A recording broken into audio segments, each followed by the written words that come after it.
Hindi maganda ito. Lola, Naubos ko na ang 100 taon ng aking lakas. Ngunit hindi ko pa rin mabago ang kapalaran. Kaya ko lang siyang gisingin ng panandalian. Tanggapin niyo na ang katotohanan. Hindi. Hindi. Kayo po ay si Kunlun Zhangjiao? Isang makapangyarihang immortal? Sigurado po akong may paraan pa kayo. Ehem, Ano? Apo. Apo ko. Lola, Ang pamilyang Lin ay nasa malaking panganib. ano po? Bilis, hanapin mo si Miss Si Heng. Siya lang ang makakapaglitas sa pamilyang Lin. Si Heng? Ibig niyo po bang sabihin? Siya ang dating pinagsilbihan niyo? Eksakto. Lola? Lola? Lola, Lola.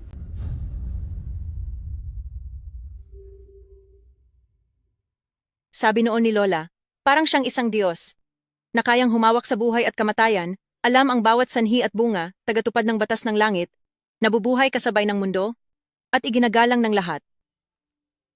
Balita ko ay nanirahan si Miss sa pamilyang San, 3 taon na ang nakakalipas, noong ang pamilyang San ay minamalas at nawawalan na ng pag-asa, ngunit sa loob lang ng isang gabi ay bigla silang nagbagong buhay.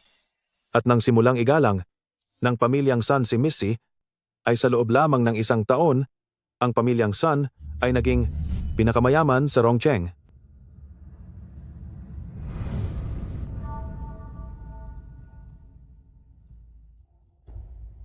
Nagmamakaawa po ako sa inyo, Miss Heng.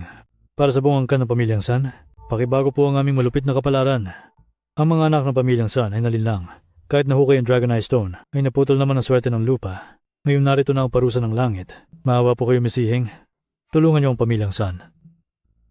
Gusto mong baguhin ko ang iyong tadhana? Ikaw? Alam mo ba ang kapalit? Alam ko po. Handa akong maglaho ang aking kaluluwa. Kapalit ng kapayapaan ng aking buong angkan. Simula ngayong araw, ang pamilyang San ay sasamba sa inyo. Papatayuan kayo ng rebulto, sasambahin araw-araw, at mag-aalay taon-taon hanggang sa mawala ang parusa ng langit. Sige, ang hiling mong iyan ay tinatanggap ko. Siguraduhin mong hindi mo sisirain ang usapan.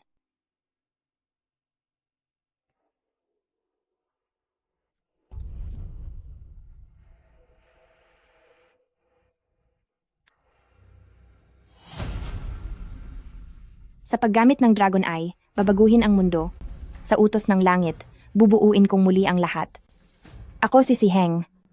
Ipinagkakaloob ko sa buong angkan ng Sun Family, ang bagong lakas, upang bumangon muli.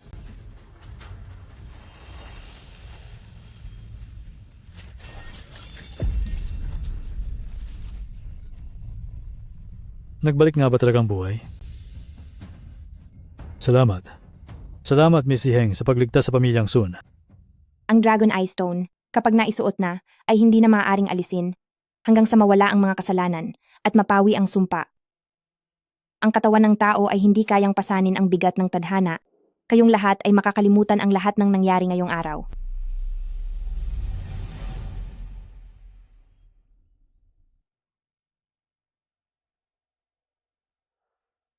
Tatlong taon na ang nakakaraan. Nangako ako kay Sun Yudi na babantayan ko ang pamilyang Sun hanggang sa mapawi ang karma sa Dragon Eye Stone. Ngayon, maliit na bahagi na lang ng dilim ang natitira.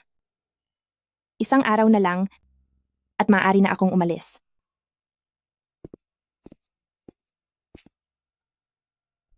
Miss Si Heng, magsisimula na po ang pag-aalay. Maaari na po kayong tumuloy.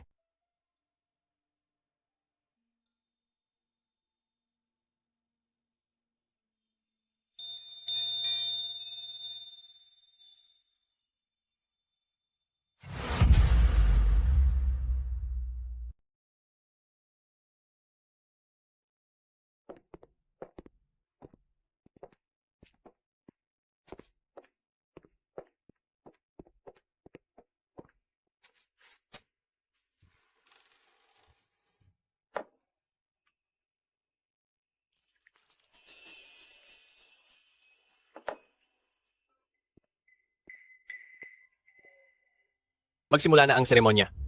Mga apo at anak ng pamilyang San, yumukod.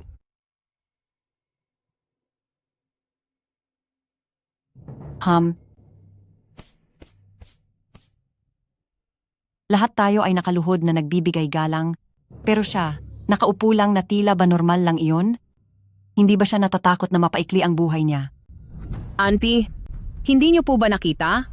Ang suot niya ay isang lotus silk gown na nagkakahalaga ng 81,000 dolyar kada gramo at ang sapatos niya ay 3 milyong dolyar ang halaga na gawa sa balat ng pulang usa. Maging ang kuya ko ay personal na nagsisilbi sa kanya, ang mga hindi nakakaalam ay aakalaing siya ang tunay na pinuno ng pamilyang Sun. Sa luho ng pamumuhay niya, ang mga gastusin niya sa loob lang ng 1 taon ay katumbas na ng 10 taong budget ng ating pamilyang Sun. Higit pa doon, tingnan niyo ang hair clip sa ulo niya. Iyan ang Dragon Eye Stone ng pamilyang Sun na hinukay natin na itinuturing ni Lolo na isang pamana, ngunit ngayon ay inangkin na niya para sa sarili niya. Hay, tila nga siya ang itinatagong boss ng pamilyang Sun. Siya? Isang taong nakikinabang lang sa pamilyang Sun, hindi siya karapat-dapat magsuot ng Dragon Eye Stone. Dapat siyang paalisin. Ang taong ito ay puno ng kamalasan. Kung ganoon, huwag nating hayaan na maging sagabal siya sa paningin niyo. Kayong mga tauhan, Bitawan niyo ako. Alis. Teka, Bitawan niyo ako. Huwag kang malikot. Bitawan niyo ako. nagawa niyo pang paalisin ang anak ko? Talagang wala na kayong respeto. Hi, Auntie. Ngayon ang seremonya ng pamilyang Sun, mahirap siyang kalabanin sa pagkakataong ito. Ang batang iyan, pagsisisihin ko siya. May parating na bisita. may bisita? Ngayon ang malaking araw ng seremonya ng ating pamilyang San. Bakit may ibang taong pupunta rito?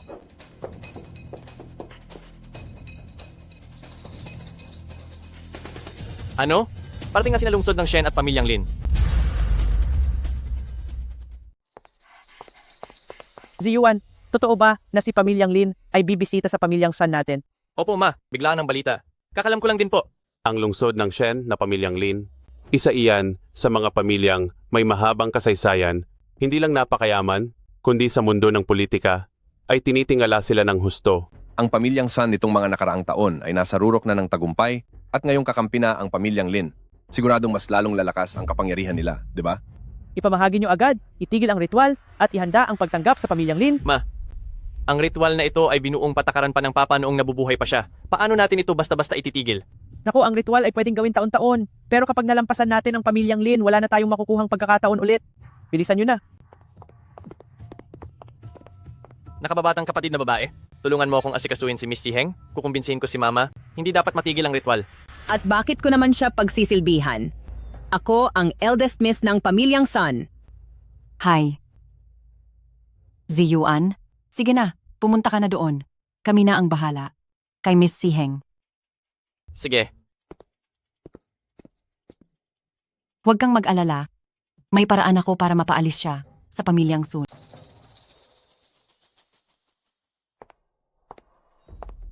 Miss Siheng, masyadong maingay dito. Dadalhin kita sa silid para makapagpahinga.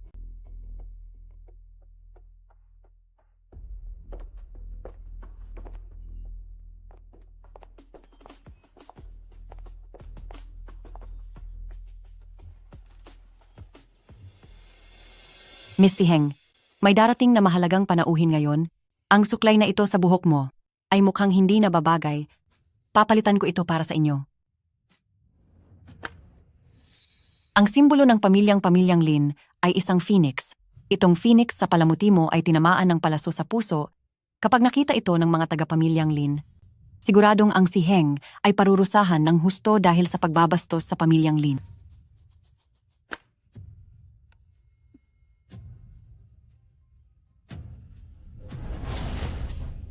Auntie.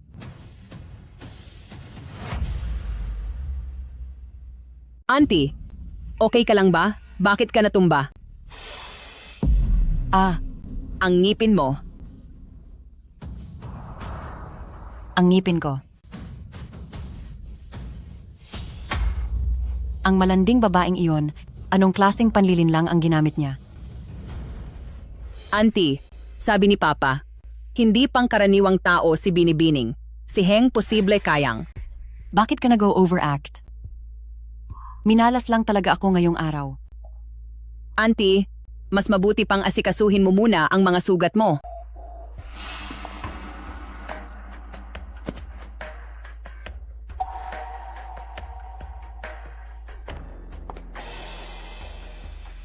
Isuot niyo ang hairpin na ito sa babaeng iyon na nasa loob.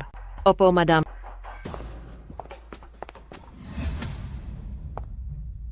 Auntie, tingin mo ba kay si Heng? Posible kayang galing siya sa isang mahalagang pamilya?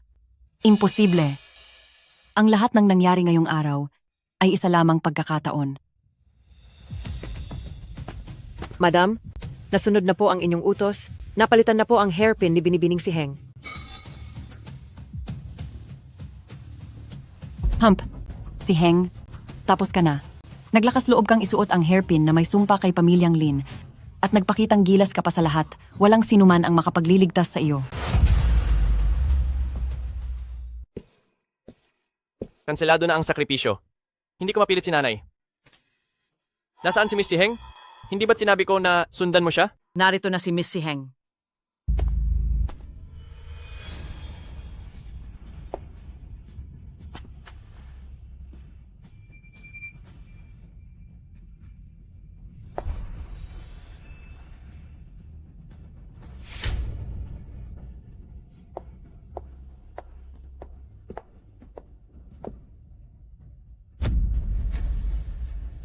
Hindi ba't inutusan kita na palitan ang kanyang herpani? Ako po.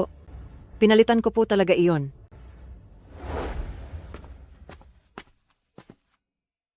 Miss Si Heng, pakiusap po.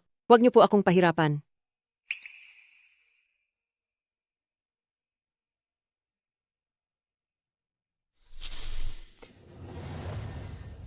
Wala kang silbi.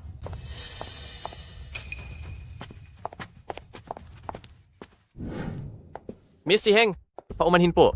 Ginamit ni nanay ang kanyang buhay para takutin ako, para ipakansela ang sakripisyo. Ayos lang.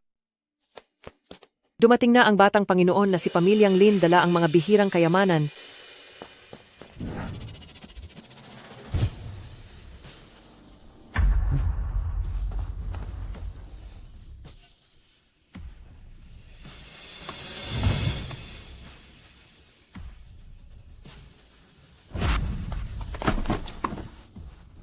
Binisita ni Batang Master Lin ang pamilyang Sun, isang malaking karangalan ito para sa pamilyang Sun at nagdala pa kayo ng napakaraming regalo.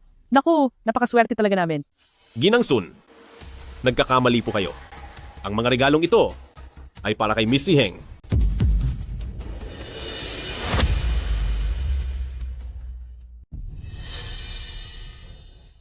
Miss Si Heng, nandito si pamilyang Lin para magbigay ng regalo, pumunta ka doon at magpasalamat ka sa kanya.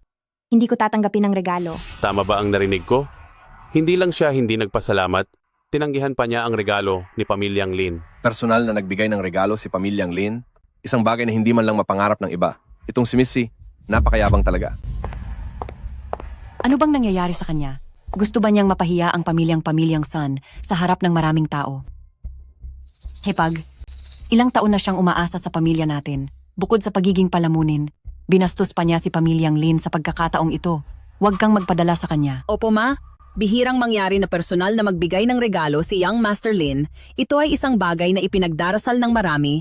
Makinig na po kayo kay Auntie. Kahit gaano pa kalaki ang pinagmulan mo, Si Heng, kami sa pamilyang Sun pa rin ang bumuhay sa iyo, kaya bakit hindi kita pwedeng pagsabihan? Ma, huwag niyo po sanang kalimutan ang huling bili ni Papa bago siya nawala. Noong nakaraang 3 taon, ang daming sakuna na nangyari sa atin. Noong dumating lang si Miss C, naging maganda at matagumpay ang lahat. Ang narating ng pamilyang Sun ngayon ay dahil sa sarili nating pagsisikap at walang kinalaman sa kanya. Si Heng, huwag mong abusuin ang bait namin. Binigyan ka ni Pamilyang Lin ng regalo. Dahil sa reputasyon naming mga pamilyang Sun, kaya magpasalamat ka na at tanggapin ito. Siya pala si Miss Si Heng.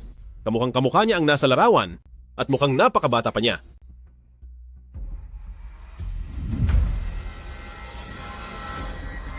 May problema si Pamilyang Lin at humihingi po ako ng tulong kay Miss C. Pakiusap po, tulungan niyo kami. Batang Master Lin, bumangon po kayo riyan. Pagdating sa ginagawa ng Pamilyang Lin, kailan pa nagkaroon ng karapatan ang ibang tao na makialam? Hindi po ganoon. Miss C, nasa panganib ang pamilya Pamilyang Lin, ngayon, kami ay... Alam ko na. Ikaw, maaari ka nang umalis. Nakapagtataka. Bakit lumuluhod si Batang Master Lin sa isang babaeng hindi naman kilala ang pinagmulan? At dahil pa sa kanya, pinagalitan niya si Ginang San. Akala ko si Miss C ang nakikinabang sa impluensya ni Pamilyang San, pero lumalabas na si Pamilyang San pala ang nakikinabang sa koneksyon ni Miss C. Kahit sumisikat ang pangalan ni Pamilyang San, mukhang wala pa rin siyang laban sa impluensya ng babaeng iyan. Nakakatawa talaga. Paano nangyari ang lahat ng ito? Talaga bang si Heng ay... Mahal ko. Mahal ko. Huwag mo akong iwanan mag-isa. Pamilyang Son. Nakagawa ng malaking kasalanan si Pamilyang San. Ang lahat ng ito ay wala na tayong magagawa pa. Si Messina lang ang tanging makapagliligtas sa atin. Tandaan mo, pagsilbihan mong mabuti. Si Binibining si Heng. Ibig bang sabihin ito? Totoo ang lahat ng sinabi ng asawa ko. Parang mula nang dumating si Heng, lalong gumaganda ang lagay ni Pamilyang San. Ibig bang sabihin kanina, nakagawa ako ng malaking problema? Si Heng, napakawalang utang na loob mo talaga. Ang isang mahalagang bisita na tulad ni Pamilyang Lin. Nakuha mo pang bastusin. Batang Master Lin, bata pa po itong si Heng. Hindi pa po siya marunong, huwag niyo na po siyang patulan. Kung may kailangan man po kayo, sa akin na lang po ninyo sabihin, 3 taon siyang inalagaan ng pamilya, Pamilyang Sun, kaya para na rin niya akong magulang. Ikaw? Tingin mo ba talaga mapapapayag mo si Miss C? Hindi ako naniniwala na magiging ganyan katigas ang loob ni si Heng, na talagang hindi siya magbibigay galang sa Pamilyang Lin. Siyempre, alam kong wala kang muwang sa mundo, kaya hindi mo alam kung gaano kataas ang antas ng Pamilyang Lin. Ngayon din, ay sumama ka na kay Batang Master Lin. Para sa usaping ito, ako na ang magdedesisyon para sa iyo. Anong karapatan mong magdesisyon para sa akin? Ikaw. Sampalin mo iyan.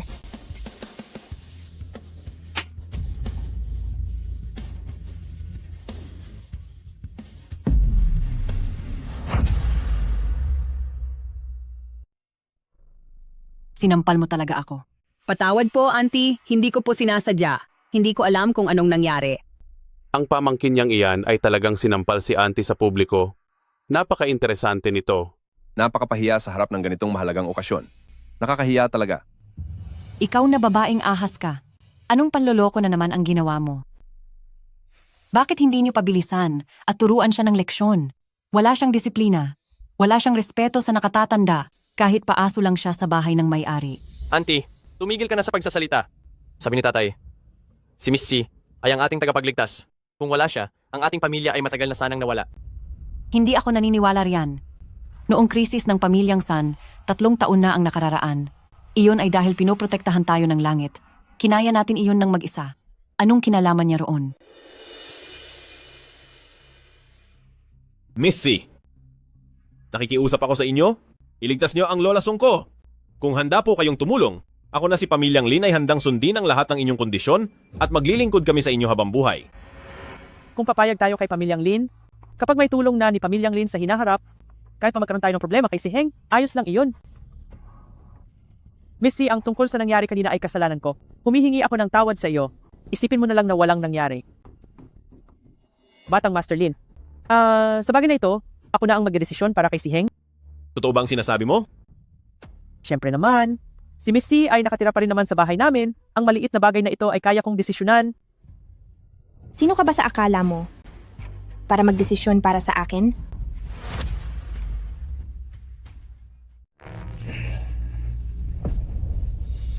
Hindi mo na mawawala ang lola mo. At mas mabuti kung bumalik ka na. Si Heng, maliit na bagay lang ito. Bakit hindi ka na lang pumunta doon? Napakatigas ng ulo mo. Pati ang pagsama sa kanila ay tinatanggihan mo pa. Miss C, wala na po kaming oras para sa lola ko. Nagmamakaawa po ako sa inyo. Kailangan niyo po talagang pumunta sa Pamilyang Lin ngayong araw. Ang kalagayan ni Lola ay mukhang hindi na aabot hanggang bukas. Hindi pwede. Kahit na wala na si Matandang Lin, dapat ay mangyari lang iyon pagkatapos makapunta doon.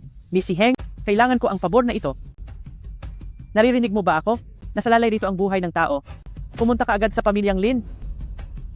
Maaari kong bawiin ang pangako ko sa San Yude, pumunta sa Pamilyang Lin ngayon. Ngunit, ang Pamilyang San ay babalik sa kalagayan nito 3 taon na ang nakakaraan. Sigurado ka ba na kaya mong harapin ang bunga nito? May dumating ngang tao mula sa pamilyang Lin. Sa loob ng 3 taon ay naging napakaunlad natin. Kaya kahit ang pamilyang Lin ay gustong makipagtulungan sa atin. Tara. Samahan niyo akong tingnan. Pasensya na po kung nabigla kayo sa pagpunta ni Batang Master Lin at hindi namin kayo naasikaso. Nang mabuti, patawad po talaga. Ngayong araw, tungkol sa anong proyekto sa pamilyang Sun ang nais talakayin ni Batang Master Lin. Hindi po. Wala pong kinalaman sa proyekto. Pumunta ako rito para sa iisang bagay lang, ang personal na sunduin si Miss C sa bundok para tulungan ang lola ko. Si Heng? Ganun ba talaga siya kagaling? Ang lola ko po. At si Miss C ay may nakaraan bilang amo at katulong. Hinabilin sa akin ng lola ko na kapag nagkaroon ng problema ang pamilyang Lin, kailangan naming hanapin si Miss C. Ganoon pala iyon. Si Heng, dahil nanilbihan ka na pala kay matandang Lin, sumama ka na kay Batang Master Lin at tignan mo ito. Madamang San, huwag po kayong basta-basta magsalita. Ang lola ko po. Ang nanilbihan noon kay Miss C.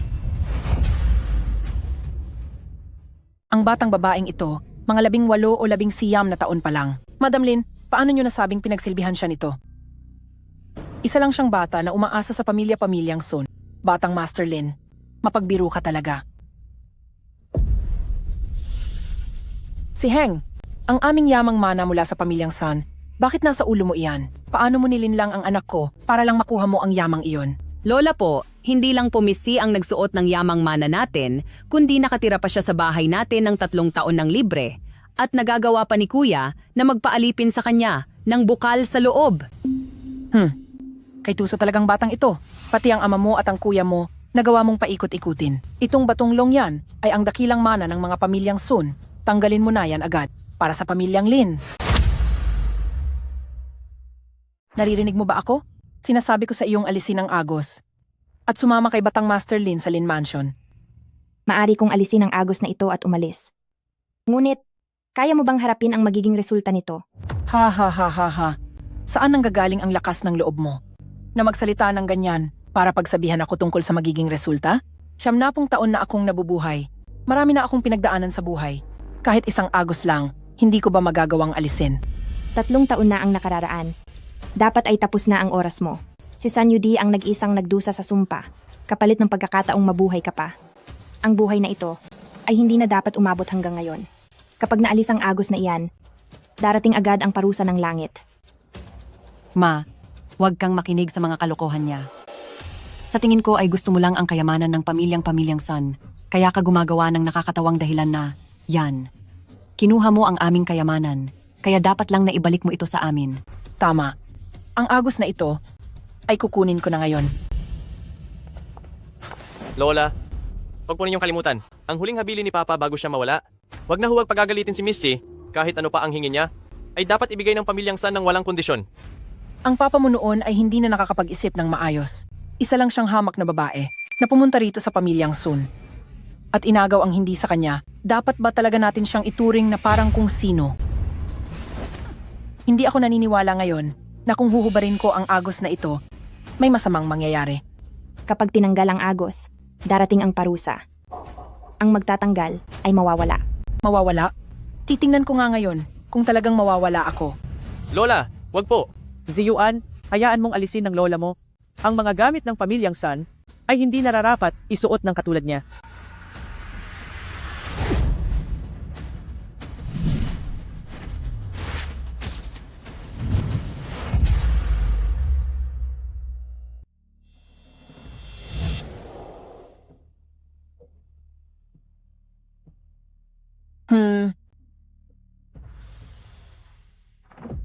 Sayang naman.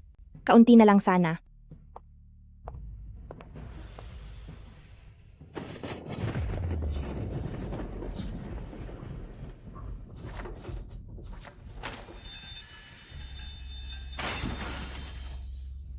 Namamalik mata ba ako?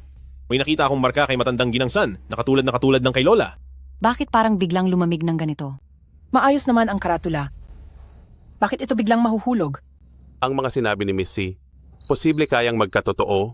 Maliwanag naman kanina, pero nung kinuha ni Madamang San ang hiyas, ay nag-iba ang panahon paanong nagkataon ang lahat ng ito? Ma, ayos naman ang lahat. Paano nahulog ang karatula? Ito ay masyadong nakakatakot. Anong nakakatakot? Luma na ang karatula at hindi na ayos. Wala itong ibig sabihin. Hemp. Si Heng, sabi ko na nga ba, gusto mo lang angkinin ang kayamanan ng aking pamilyang Sun.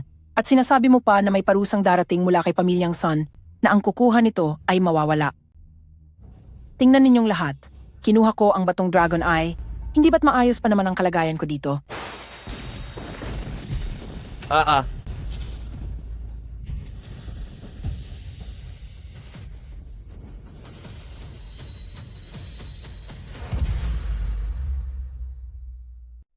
Lola! Nay. Lola! Lola! Lola. Hala. Siya, wala na ba siya? Sinasabing mapaparusahan ang sinumang mag-alis nito. Nagkatotoo nga ang sinabi ni Miss C. Wala naman akong nasabing masama. Wala naman akong nagawang masama kay Miss C, di ba? Ayokong mapahamak. Lola, bakit po ba ayaw ninyong maniwala sa akin? Bago umalis si Papa, malinaw niyang ibinili nito. Bakit hindi po kayo nakinig? Lola, humanap kayo ng doktor. Hindi. Magiging maayos din ang nanay. Mahigit 70 taong gulang na siya, nalampasan niya ang lahat ng sakuna. Kani-kanina lang ang suot niyang palamuting ginto sa ulo, yun ang dahilan ng pagtama ng kidlat. Ang sinabi ni si Heng ay hinding-hindi magkakatotoo. Ako, wala akong ginawang masama. Hindi ko sinasadya. Patawarin po ako ng langit, hindi ko sinasadya. Wala akong kinalaman dito. Huwag po sana akong maparusahan. Miss C, nakikiusap po ako sa inyo. Tulungan niyo po ang lola ko. Young Master, tumama ang kidlat sa mismong ulo ng matandang ginang. Sa nakikita ko, mukhang wala na tayong magagawa. Iba talaga si Miss C. Pagkaalis ng matanda sa kanyang hikaw, hindi pa umaabot ng 10 segundo ay naaksidente na siya. Nay. Si Miss C, ano ba talaga siyang klaseng tao? May kapangyarihan ba talaga siyang diktahan ang tadhana ng iba? Ang pag-alis ng hairpin ay magdadala ng parusa ng langit. Ang sinumang gumawa nito ay mapapasama. Ang lahat ng sinabi ni Miss C ay pawang katotohanan. Ngayong may nangyari na kay Lola. Ang susunod na ay ang pamilyang Sun. Miss C, totoo ba ang lahat ng mga ito? Totoo ba ang sinasabi mo? Ang parusa mula sa langit ay dumating na. Ang pamilyang Sun ay babalik sa malubhang sitwasyon 3 taon na ang nakararaan. Kayo, bahala na kayo sa buhay niyo. Missy, nagmamakaawa ako. Huwag mong sukuan ang pamilyang Sun. Ang lola ko ay nakakuha na ng nararapat na parusa para sa kanya. Ako ngayon mismo ang hihingi ng tawad para sa kanila. Ang lahat sa mundo ay may kapalit. Wala sana akong balak na makialam. Pero ang pamilyang Sun ang kusang sumira sa usapan, kaya ang pamilyang Sun ay dapat lang dumanas nito. Mula ngayon, hinding-hindi na ako tutapak muli sa pamilyang Sun. Missy, parang awa mo na po. Huwag mo po kaming iwan. Ziyuan, tumayo ka nga riyan. Huwag kang magmakaawa sa kanya. Kahit pa may mangyari sa lola mo. Aksidente iyon at tadhana, anong kinalaman niya roon? Huwag mo siyang pigilan. Hayaan mo siyang umalis kung gusto niya. Aasa na lang ba ang lahat sa pamilyang Sun? Sa kanya habang buhay? Ma, bakit ayaw mong maniwala sa akin o maniwala kay Papa? Mula nang dumating si Missy dito sa pamilyang Sun, ang lahat sa pamilyang Sun ay unti-unti nang bumubuti.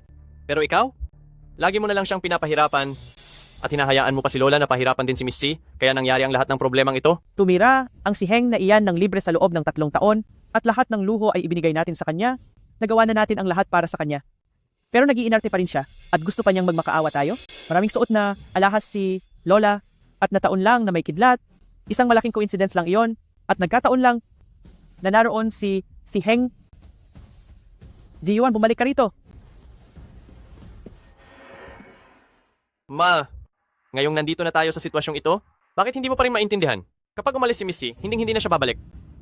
Hindi ako naniniwala na kung wala ang si Heng na iyan sa pamilyang Sun ay hindi na tayo makakaligtas.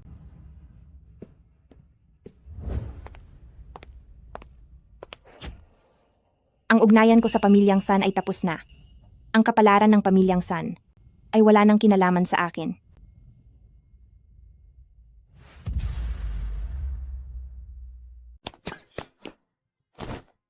Miss C, nakikiusap po ako sa inyong iligtas ang aking lola. Ilang araw na po siyang walang malay. At hindi na siya tinatalaban ng kahit anong gamot? At nangangamba po ako na malapit na siyang mawala. Nakikiusap po kami kay Miss C na tulungan po kami. Mayroon pa kaming huling tadhana na dapat tapusin ng iyong lola. Tara na.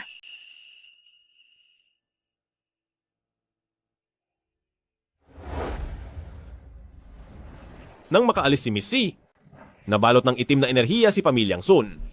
Si Miss C, siguradong hindi siya karaniwang tao.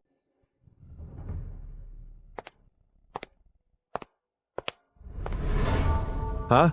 Wala man lang kaming balita kung ano na ang nangyayari sa kinaroroonan ng ating amo. Kahit si Kunlun Zhangjiao pa ay wala na ring magawa. Kapag dumating si Miss C, posible ring wala siyang magagawa.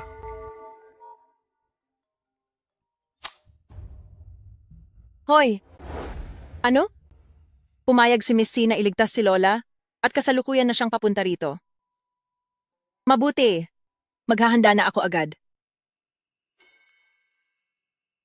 Sabi ni Kuya, papunta na si Miss C rito sa pamilyang Lin. Makinig kayo. Ang buong pamilya Lin ay dapat maghanda ng pinakamagarbong pagtanggap para kay Miss C. Opo. Itong Miss C na ito, ano ba talaga ang background niya? Bakit tinitingala siya ng ganoon sa pamilyang Lin? Hi, hindi ba nasabi na sa atin iyon ni Madam dati? Si Miss C, sa pamamagitan lamang ng isang salita, ay kayang malaman ang kapalaran ng buhay o pagkawala ng tao. Hindi ako naniniwala dito sa mundong ito paanong magkakaroon ng ganoong misteryosong bagay. Huwag niyo siyang pag-usapan ng ganyan. Kayong lahat, sumama kayo sa akin sa main gate para sumalubong. Opo.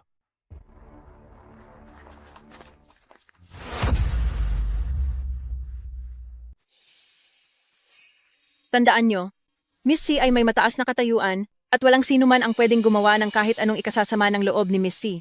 Opo. Opo. Sabihin mo nga, talaga bang si Miss C ang makakapagpagaling sa matanda? Kung hindi niya ito mapagaling, hindi ba't masasayang lang ang lahat ng pagod natin? Kung yan ang sabi ni Eldest Miss, siguradong may mabigat siyang dahilan, kaya tumahimik ka na lang.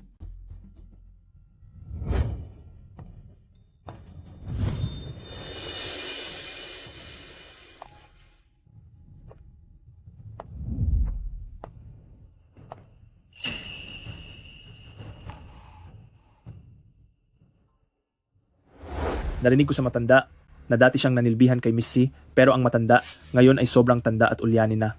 Bakit parang itong si Miss C ay mukhang napakabata pa rin? Ha? Oo nga no. Kung iisiping mabuti, ang taong pinagsilbihan ng matanda dapat ay hindi bababa sa 100 taon na ang edad. Pero itong si Miss C kung titingnan mo ay mukhang 18 o 19 na taon lang ang edad. Paano? Miss C. Pagkalipas ng maraming taon, bakit ang sitwasyon ni pamilyang Lin ay naging ganito? Ilang araw na ang nakalipas. Sunod-sunod ang kakatwang nangyari sa pamilyang Lin. Ang lola ko ay nakaramdam ng matinding sakit at inutusan niya ako na kailangang mahanap si Miss C para makiusap kay Miss C. Natulungang iligtas ang aking lola. Huwag magmadali. Pumasok muna tayo para tingnan. Opo. Miss C, tuloy po kayo.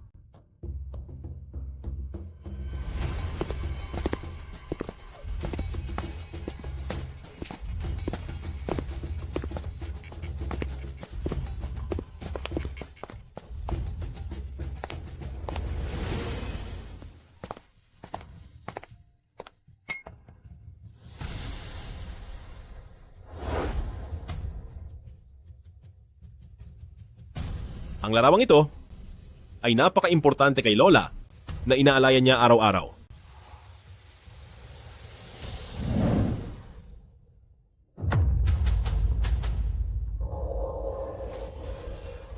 Miss C, sa katawan ni mga Sun ay nakita ko rin ang marka na ito. Naaalala ko, simula noong lumabas ang markang ito, ay si mga Sun ay sunod-sunod na napasama. Ano ba talaga ang nangyayaring ito?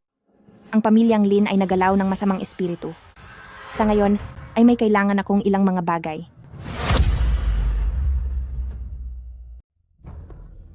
Miss C, handa po akong sumunod sa inyong mga utos. 3 mahiwagang kagamitan. tripod ng kaluluwang jade ng bundok tay, insenso ng karunungan sa pakikipag-ugnayan sa espiritu, at medalyon ng pagbabalik ng 5 elemento. Ang 3 bagay na sinasabi mo ay ang mga pinakamahalagang kayamanan sa buong mundo. Paano naman natin iyon makukuha ng ganoon kadali? Miss C, ang panggagamot ay panggagamot lang.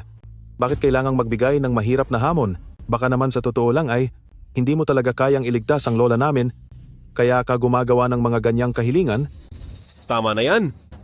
Isang mahalagang bisita si Miss C. Kahit mahirap makuha ang mga ito, tiyak na kaming mga taga-pamilyang Lin ay magagawan iyan ng paraan. Miss C, aayusin ko na po ang lahat ngayon din. Mayroon pa, ang huling kailangan. Ang dugo mula sa iyong puso. Miss C, nagbibiro lang po kayo, di ba? Sa sakit ni Lola, bakit kailangan ng dugo mula sa puso ko? Kung gusto mong iligtas ang lola mo, dapat kang magsakripisyo. O baka naman, hindi ka seryoso? Miss C, ang katawan ni Eldest Miss ay napakahalaga. Hindi kami papayag na basta-basta kang kukuha ng dugo sa kanya. Miss C, pagdating nyo pa lang ay pinapakuha nyo na ang mga pambihirang kayamanan na iyon, tapos ngayon, kailangan nyo pa ang dugo ni Eldest Miss. Tingin ko, wala ka talagang balak na gamutin ang matanda. Tama na.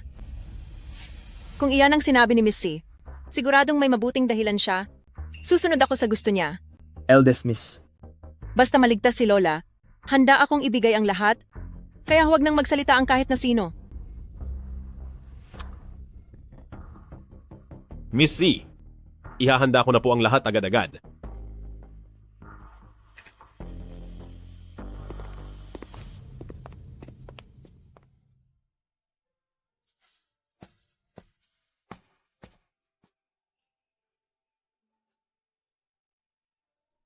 Amo, nandito na ba kayo?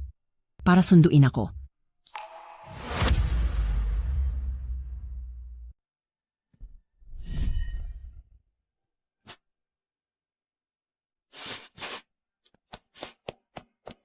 Akin na to. Ang pagkain ko. Munting pulubi. Walang may gusto sa'yo. Gusto mong kumain, pero wala kang makukuha. Ha ha ha.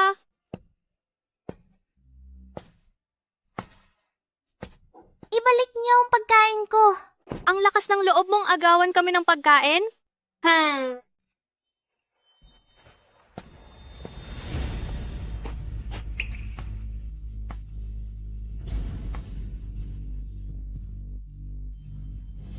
Mula ngayon, sumama ka sa akin, hindi ka na kailanman magugutom uli. Opo.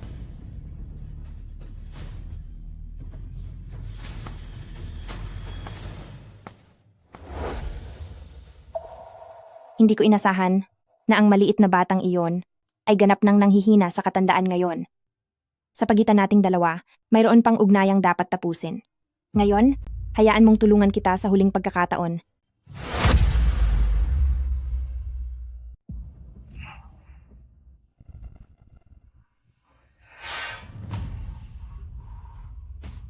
Amo?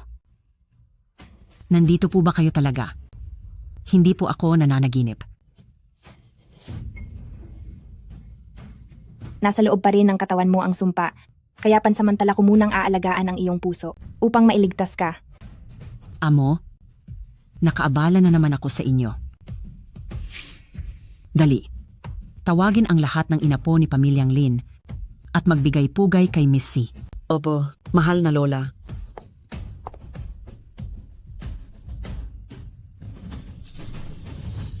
Amo,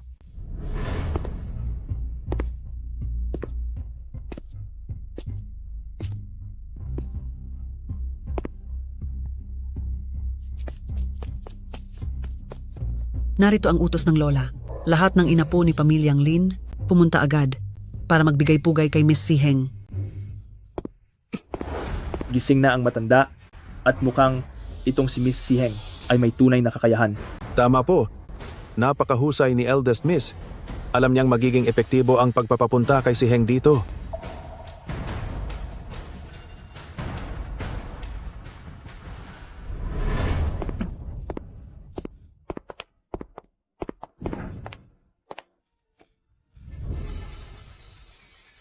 Makinig kayong lahat.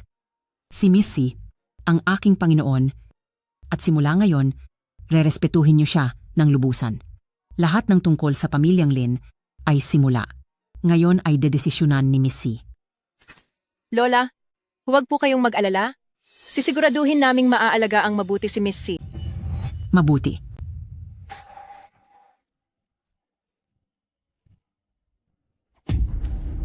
Lola, Lola, Lola,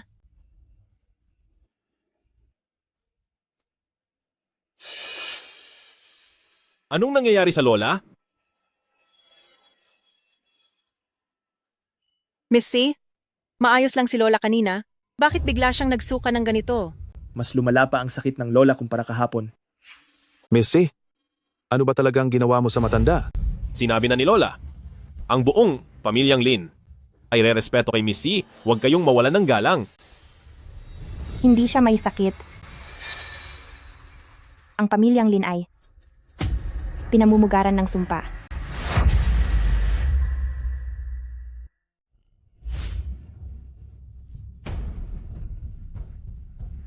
Anong masamang espiritu?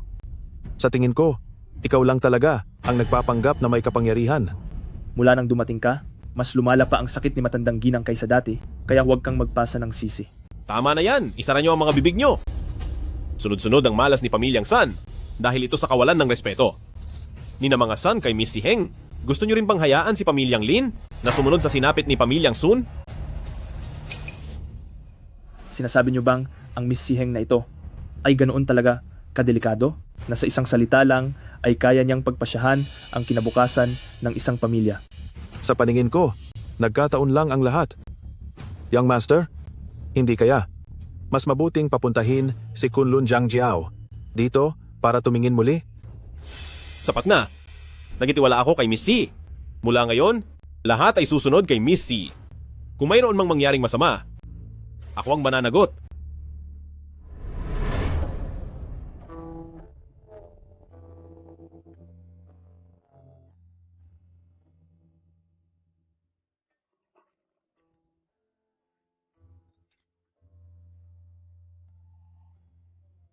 Miss Si Heng, may pag-asa pa po ba ang Matandang Ginang? May pag-asa pa.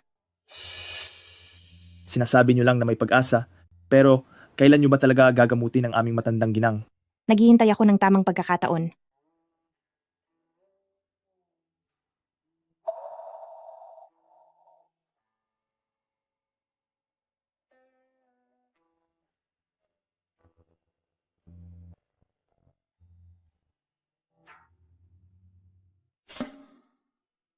Ang tamang pagkakataon ay narito na.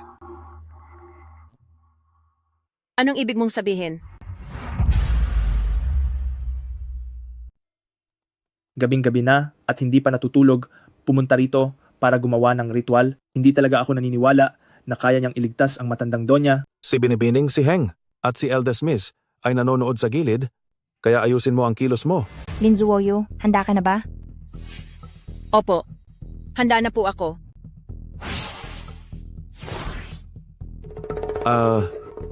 Ano? Kailangan ko pa ng mga personal na gamit ng Matandang Donya. Kayong mga naririyan, kunin ninyo ang headband ng Matandang Donya. Miss Len, oras na para kumilos ka. Missy, ano po ang gagawin ko? Kung magliligtas ka ng tao, gawin mo lang. Bakit kailangan mo pang idamay ang Eldest Miss namin? Baka mamaya, kapag nabigo ka, gawin mo pa. Si Eldest Miss na iyong palusot. Ang nangyari kay Shunyan ay hindi dahil sa sakit, kundi dahil may nagnanakaw ng kanyang suwerte at kumukuha ng kanyang buhay. Ninanakaw mo ang lahat kay Shunyan, oras na para ibalik mo ito. Paano itong nangyari? Kahit sa mga pulubing nakakasalubong ni Eldest Miss ay nagbibigay siya ng tulong, paano naman niya magagawang saktan ang matanda? Tama, palagay ko, nanloloko ka lang. Kaya ibinibintang mo ang lahat kay Eldest Miss. Iyan din ang tingin ko. Dahil hindi niya kayang iligtas ang ating matanda, idinadamay at pinaparatangan niya si Eldest Miss. May konsensya ka pa ba? Missy, mula pagkabata ay madasalin at mabait na ang kapatid ko. Lumaki rin siya sa tabi ni Lola. Tignan mo po. Baka nagkakamali lang? Ang tama at ang mali, malalaman natin kapag sinubukan. Sabi ng Matandang Ginang, ay ikaw pamilyang Lin ang masusunod. Pero akala mo naman ay kung sino ka na, kung ano-ano na ang sinasabi mo. Missy, ayos lang kahit anong sabihin mo tungkol sa akin. Basta maligtas mo lang si Lola. Eldest Miss, sa ganitong sitwasyon, pinagtatanggol mo pa siya. Tama, paalisin siya. Hindi lang siya nanloloko sa mga ritual. Sinisiraan pa niya si Eldest Miss. Hinding-hindi namin papayagan na kahit sino ay dungisan ang pangalan ni Eldest Miss. Tama na. Hayaan si Missy na sumubok. Missy, naniniwala ako na hindi mo sasaktan si pamilyang Lin. Missy, itutuloy niyo lang po. Kapag napatak na ang dugo mula sa puso diyan sa ibabaw, ang lahat ay mahahayag na. Ito. Ay nako.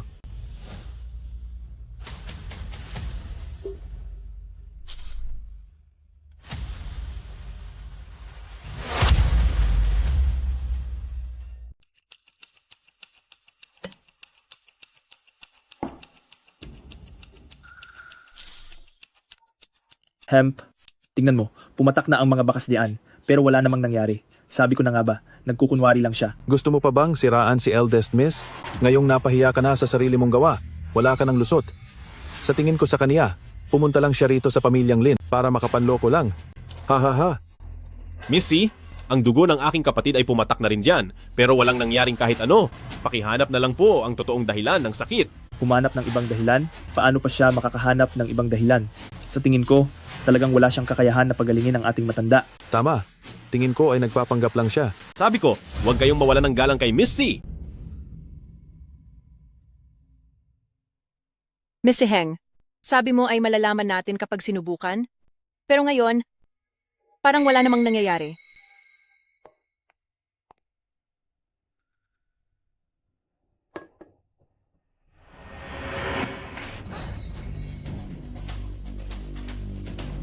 Ang dugong ito ay hindi sa iyo.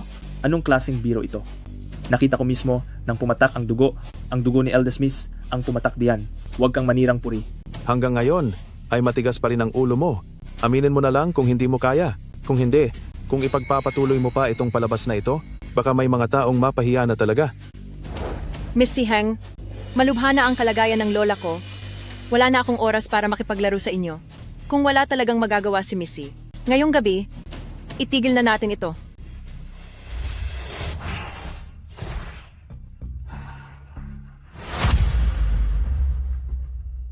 Dahil ayaw mong ibigay ang iyong dugo, ako na mismo ang kukuha nito.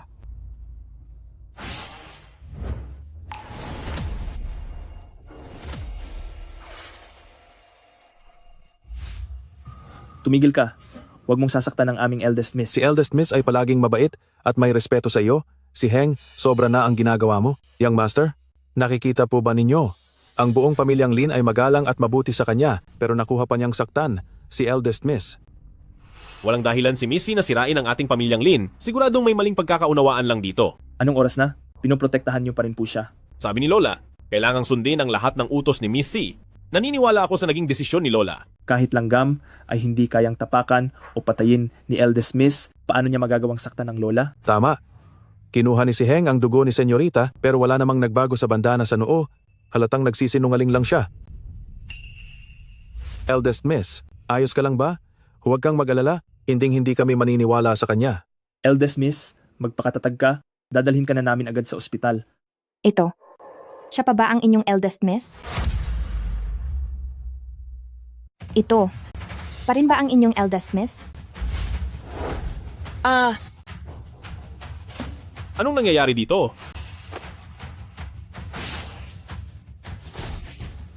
Zuoyue, bakit ka nagkaganyan? Ito, ba? Bakit ang daming maitim na enerhiya? Eldest Miss ay isa talagang masamang espiritu.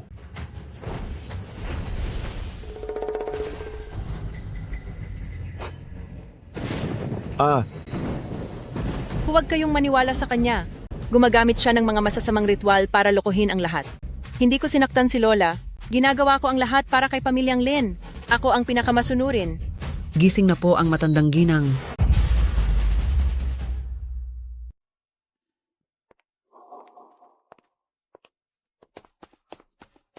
Lola, mabuti at ayos na po kayo. Oo. Mabuti naman, ligtas na ang matandang ginang. Hindi ko akalain na napakabilis makaka-get over ng matandang ginang para makalakad na agad. Ah, Lola. Lola! Amo, nailigtas mo muli ang buhay ko. Lola, wag po kayong maniwala sa kanya. Isa siyang masamang babae. Gusto niyang ipahamak ang pamilyang Lin. Lola, paalisin niyo na po siya agad dito. Tumahimik ka. Palihim kang nagsasanay ng ipinagbabawal na teknik pero pumalpak ang iyong plano at ngayon ay pinaparusahan ka na ng sarili mong gawa. Itutuloy mo pa ba ang iyong pagkakamali? Lola, ano po ang ibig ninyong sabihin? Tanungin mo siya kung ano ba talaga ang mga ginawa niya. Ha ha ha ha ha.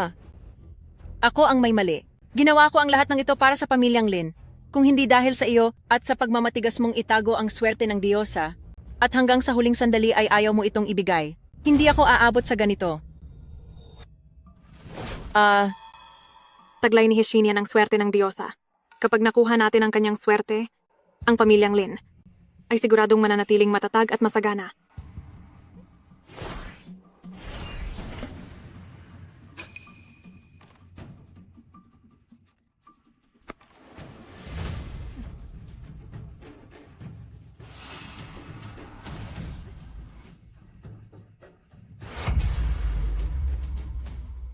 Kuya, nakarating ang pamilyang Lin sa ganitong posisyon.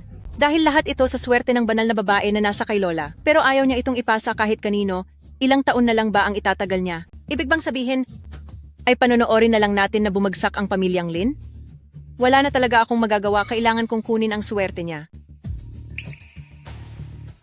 Kaya, naniwala ka sa iba para saktan ang sarili mong kamag-anak? Alam mo ba kung bakit? Ikaw ang nilapitan niya. Wala na akong pakialam doon. Ang gusto ko lang ay manatili ang kasikatan ng pamilyang Lin habang buhay. Gumamit ang panganay na anak ng masamang paraan para saktan ang sarili niyang lola. Sinisisi ko pa naman si Miss C kanina. Nagkamali ako. Hindi ko akalain na magagawa mo ang ganyang bagay. Alam mo ba, kung hindi dahil kay Miss C, ay baka wala na si Lola dahil sa iyo? Ang tunay na may gawa nito ay hindi siya. At sisiguraduhin kong mahahanap ko ang taong nasa likod nito. Maraming salamat kay Miss C dahil iniligtas mo kami. Matanda na po ako. Hindi ko na mapagsisilbihan ang aking amo. Mula ngayon, sumunod ka na sa amo. Ibigay mo sa kanya ang buong katapatan mo. Payag ka ba?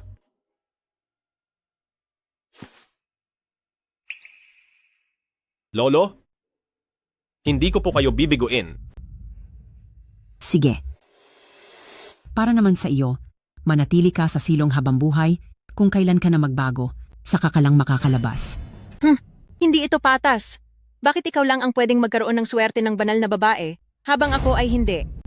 Napakahangal mo talaga. Ang swerteng iyan ay handog ng ating amo. Kung wala ang amo, ay hindi mabubuo ang pamilyang Lin ngayon. Ang swerteng ito, kung ibibigay ito sa iyo ng amo, tsaka mo lang ito makakaya. Kung hindi ito ibibigay ng amo, kahit pilitin mo, ay tiyak na kapahamakan ang idudulot nito. Maging mabuti ka, doon ka lang makakakuha ng biyaya. Nanira ka ng sariling pamilya. At nawalan ng dangal. Sa huli, ikaw rin ang mapapahamak. Miss Siheng, maraming tao po sa labas ang gustong makipagkita sa inyo.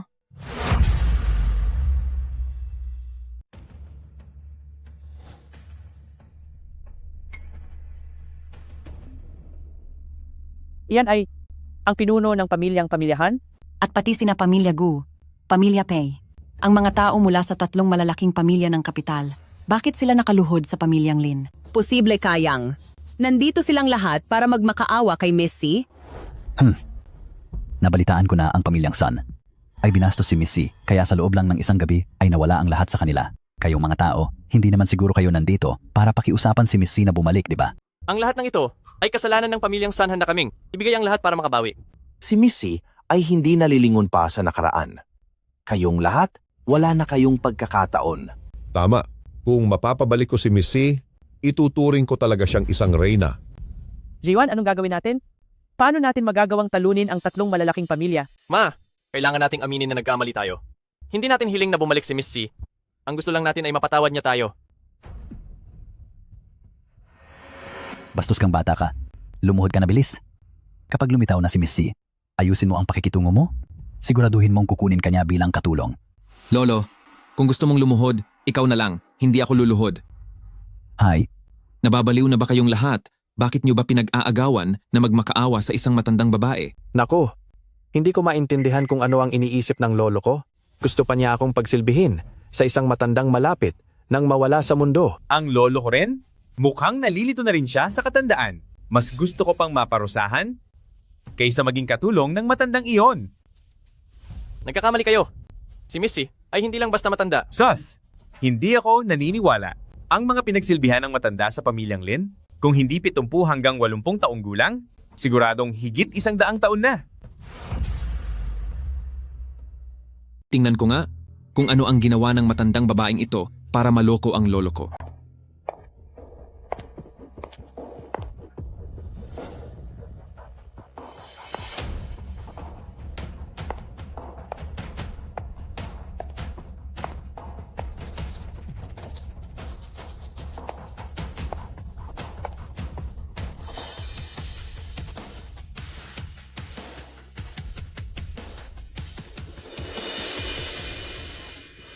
Napakagandang babae. Kailan pa nagkaroon ang pamilyang Lin ng ganito kagandang babae? Napakaganda talaga niya. Nagpupugay po kami, Miss Heng. Siya ba talaga si Miss C? Ito, mukha lang talaga siyang 18 o 19 na taong gulang. Ako? Nagbago na ang isip ko. Handa po akong maglingkod kay Miss C.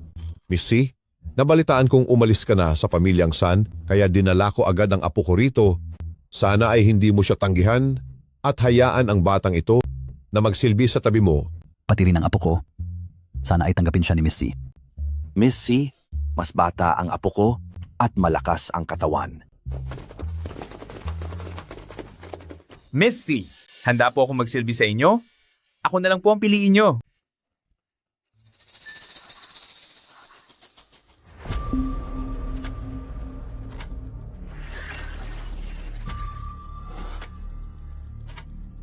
Nay, anong gagawin natin? Kahit ang mga tagapagmana ng 3 malalaking pamilya ay nag-uunahang magsilbi kay Miss C. Pero tayo ay...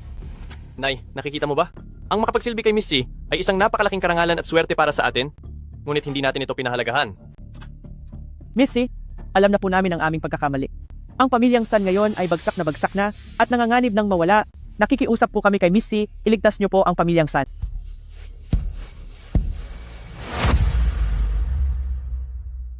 Tulungan niyo po kami? Tulungan niyo po kami? Tapos na ang koneksyon namin ni Pamilyang Sun. Pamilyang Sun ay sunod-sunod na malalasin hanggang sa mawala ang buong pamilya.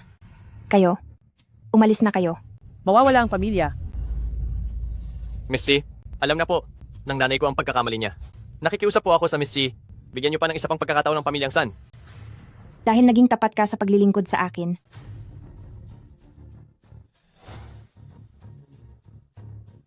Itong agos na ito, itago mo.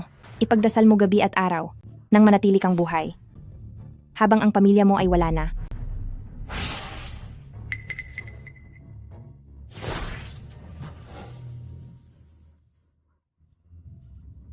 Ano na ang gagawin natin? Kuya, gumawa ka naman ng paraan. Nangyari na ang dapat mangyari. Wala na akong magagawa. Dapat lang na. Sisihin ang kamalasan ng pamilyang Sun. Hindi kasi nila. Napangalagaan ang bigay ni Miss C na sobrang laking kayamanan. Nagsusumama po kami sa Miss C. Tanggapin niyo po kami bilang utusan. Napakaraming tao ang gustong maging utusan ni Miss C. Mukhang mawawala ang posisyon ko.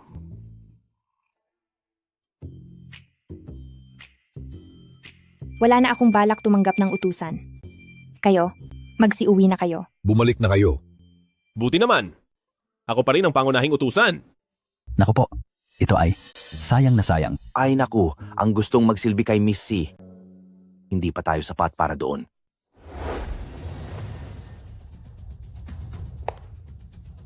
Miss C,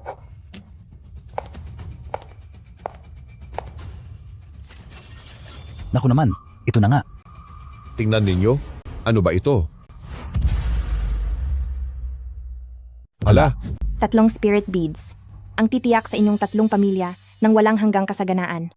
Mula ngayon, dapat kayong magbigay sa buong mundo, kung hindi ay maglalaho ang mga spirit beads at darating ang sakuna. Maraming salamat po, Miss C. Miss C, may isang bagay akong ikinauuso. Ang mahiwagang tao na lumapit sa aking kapatid? Ano ba talaga ang pinagmulan niya? Siya ay isang dati kong kakilala.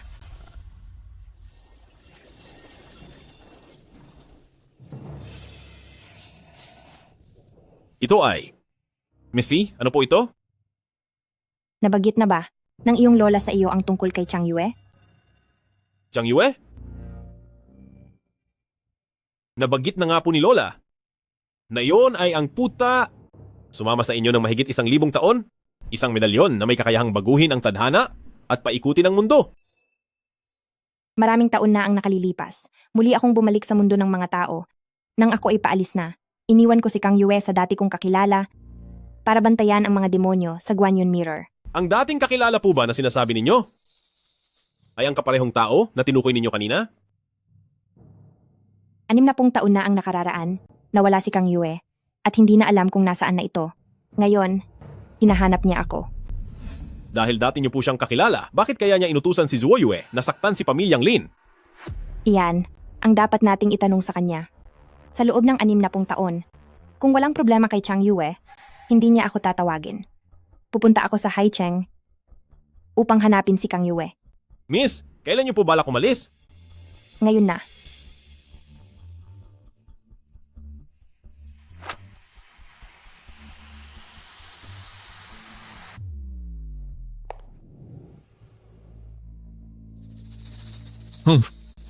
Anim na buwan na? Laging hawak ni Papa ang medalyon na ito, walang makakuha nito sa kanya. Pa, ano pa ba ang pinanghahawakan mo? Napakasakit ng huling sandaling ito. Nagtiis ka ng 6 na buwan, pero ayaw mo pa rin bumitaw. Ha? Miss. Hay nako, miss, puro na lang si miss. Highs, ang miss na tinatawag nyo. Kahit nandito pa siya, tiyak na matanda na siya ngayon, ano pa ba ang dapat alalahanin sa kanya? Highs! Arj. Ikaw! Masarap talagang sumama kay Miss Si Heng dahil kahit itong magic door ay nararanasan ko. Hindi. Sino ba yan? Saan ba iyan nanggaling? Narito ako para makita si Wang Shenji. Aba, ang batang ito, napakalaki ng boses mo. Sa tingin mo ba, basta-basta mo lang makikita ang tatay ko? Hoy, pinapayuhan kita, nakausapin siya nang may respeto. 6 na buwan nang nahihirapang huminga si Wang Shenji at hindi pa rin siya nawawala. Kung hindi niya ako makikita, hindi siya makakaalis ng panatag. Ang bagay na ito ay lihim ng pamilyang Wang. Paano nalaman ng batang ito ang tungkol dito? Napakagandang babae. Mukhang hawig siya sa larawan na nasa dambana. Siya kaya ay ina po ng minamahal ni Papa? Kuya, sabihin mo nga, ang mga tulad nila, hindi sila mabuting... Ano? Magsalita ka. Ano yon? May sakit ka ba? Kayo ba? Ang mga ina po ni Wang Shenji. Oo. Ang batang ito ay walang galang. Napakabata mo pa. At ang pangalan ni Wang Shenzi ay tinatawag mo lang ng basta-basta? At ano naman ngayon? Ang pangalan ni Wang Shenzi ay ako mismo ang nagbigay. Sus, aba, alam mo ba ang lahat ng kalokohan na sinasabi mo? Ilang taon ka na ba? Noong pinapangalanan ng tatay ko, hindi ka pa naisilang.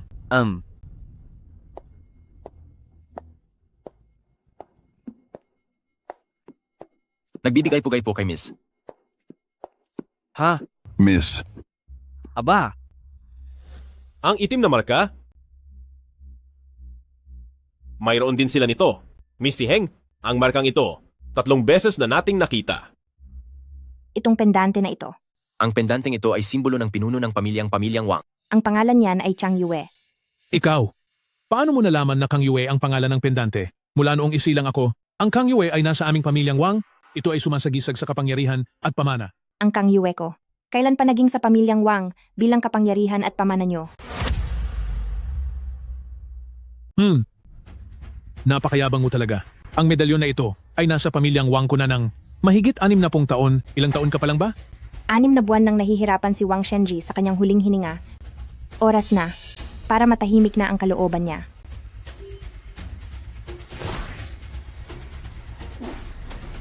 Pa? Ano ang ginawa mo sa tatay ko? Kapag may masamang mangyari sa kanya, unang-una kitang papagbayarin. Suwail na anak. Sino ang sinasabi mong papagbayarin? Pa, gising ka na po? Kayo, bilisan niyo at lumuhod para magbigay galang kay binibining si Heng. Kaya naman pala, siya pala si binibining si Heng. Tama? Lumapit ka rito para kay Miss Heng at lumuhod ka. Ako ay nakagawa ng malaking kasalanan at ngayon, ito ay dapat nang ibalik sa tunay na nagmamayari. Pa, di ba ito ang pamanang hiyas nating mga pamilyang Wang? Opo nga po. Pa, ang pamilyang Wang noon pa man ay umaasa sa Kang Yue para makaiwas sa panganib at unti-unting naging ganito kasagana. Sinumang may hawak ng Chang Yue, ang susunod na pinuno ng pamilyang Wang. Kaya paano? Paano naging sa babaeng ito iyan? Tumahimik ka. Si Miss Heng ang aking Panginoon, kaya kayo, huwag kayong magsasalita ng masama. Ang Kang Yue, bakit nasa pamilyang Wang iyan? Aking binibini, lahat ng ito ay kasalanan ko po.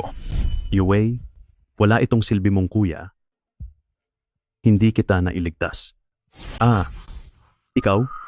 Sino ka? Hindi ba't gusto mong iligtas ang iyong kapatid? Matutulungan kita. Kaya mo bang iligtas ang aking kapatid?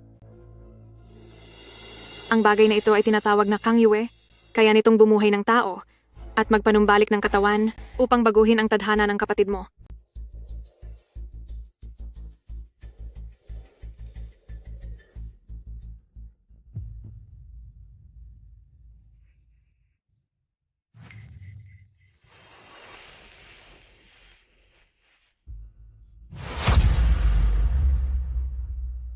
Miss, lahat ng ito ay kasalanan ko. Hindi ko dapat naniwala agad sa taong iyon. Nagamitin ang Chang Yue para sa pamilyang Wang upang mabago ang nakatadhana. Matagal kitang hinanap pagkatapos niyon, pero kahit anong gawin ko ay hindi kita makita. Miss, ang katulad ko ay dapat parusahan ng matindi. Noong ginamit mo ang Kang Yue, nailigtas mo ba ang taong gusto mong iligtas? Ang nakababata kong kapatid, sa tulong ng Kang Yue, Ay bumuti na ang lagay. salamat po, Miss. Alam ko po na kung gusto ninyong kunin ang Chang Yue, napakadali lang niyon sa inyo. Binibigyan niyo ako ng pagkakataon. Hayaan na nga. Dahil nakita ko ang iyong katapatan, hindi na kita sisisihin. Salamat po, Miss. May huli ka pa bang kahilingan? Bago ako tuluyang mawala at makita ka, ngayon ay panatag na ang aking loob. Bakante pa ang posisyon bilang pinuno ng pamilyang Wang. Kaya pakiusap, Miss, mula sa 3 kong rebeldeng anak, pumili po kayo ng isa para sa hinaharap ay mapagsilbihan po kayo ng maayos. Heto na naman. Bilang lingkod mo, parang sobrang tindi naman ng kompetisyon? Sandali lang. Tay, ikaw? Sigurado ka ba rito? Ang pagiging pinuno ng pamilyang Wang, ahayaan mong isang batang babae ang magdesisyon? Tama naman. At isa pa, itong hiyas na palawit, napakapunto nito, bakit ito ibibigay sa kanya? Che, Tama na. Ang lahat sa akin, sa dalaga lang makikinig. Sige, pinapangako ko sa'yo. Kayong lahat, makinig kayong mabuti sa akin. Gusto kong mangako kayo, kung sino man sa inyo, ang maging pinuno ng pamilyang Wang, ay dapat sumunod sa utos ng dalaga, buong pusong magsilbi sa dalaga, anuman ang hingi ng dalaga, ay dapat kusang loob na ibigay.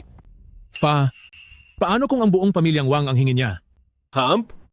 Kung hingin man ang buong pamilyang Wang nyo, isang karangalan niyon para sa pamilyang Wang nyo. Hay, sino ka ba talaga? Ano? Dati pa kitang ayaw makita? Masunuring bata. Masunuring bata?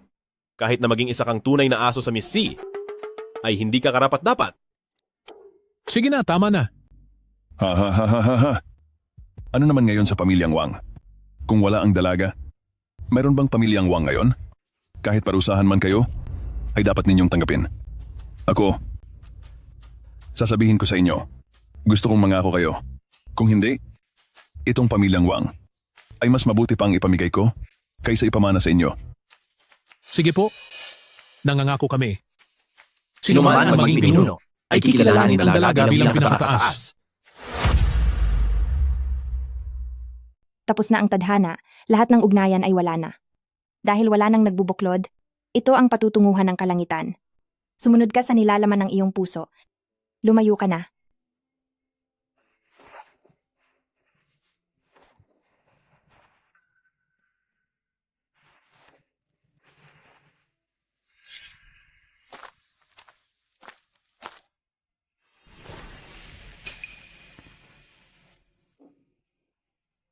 Ikaw, nais mo bang sumama sa akin? Opo.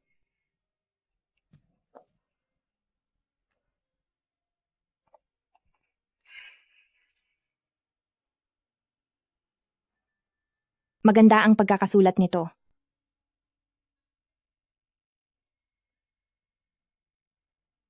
Tinatawag itong Chang Yue. Mahigit 1,000 taon na itong nasa akin. Naglalaman ito ng aking kapangyarihan. Ganoon po ba?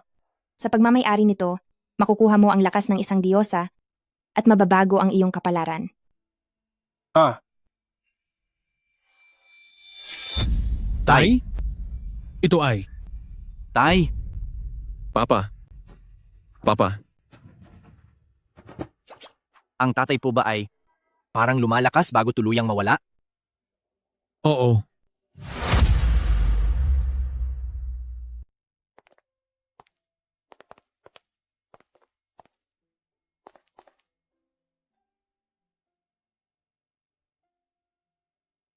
Shenji, umalis ka na rin.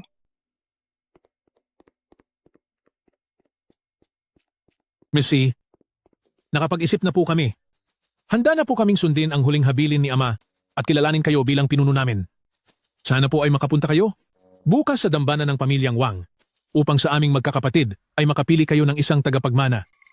Pangalawang kapatid, siguraduhin mong maalagaan ng mabuti si Missy.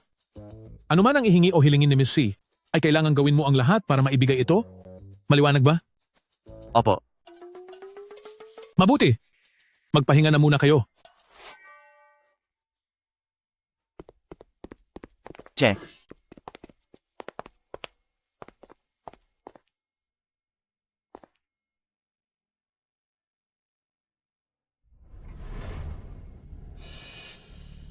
Grabe ang galit niya.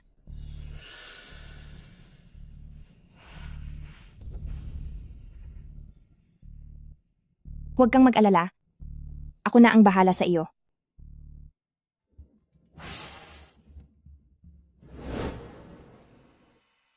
Kuya, ang Missy na iyon, ano ba talaga ang pagkatao niya? Ano man ang pagkatao niya o saan man siya nanggaling, hindi tayo pwedeng maging kampante. Magpadala ka ng mag-iimbestiga sa kanya, alamin mo kung ano ang background niya.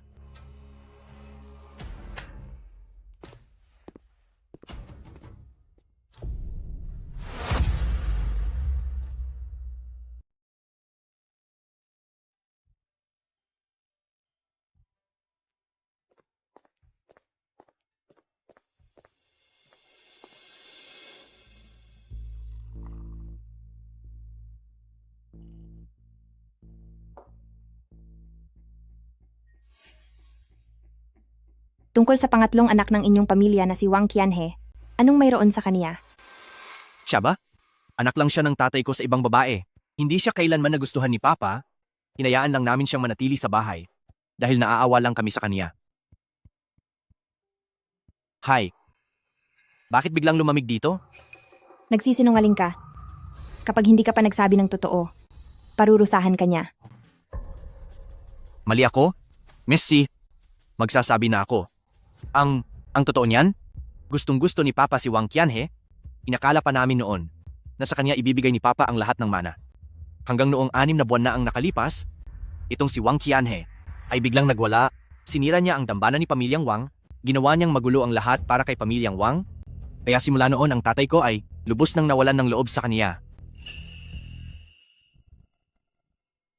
Sige, huwag kang mag-alala. Ako na ang tatapos nito.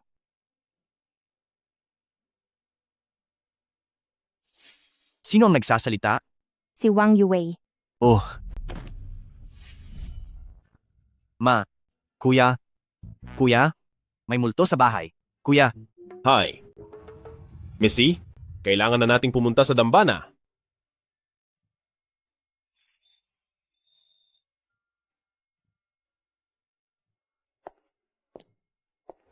Missy, maupo po kayo sa unahan. Maaari nang magsimulang pumili ng tagapagmana.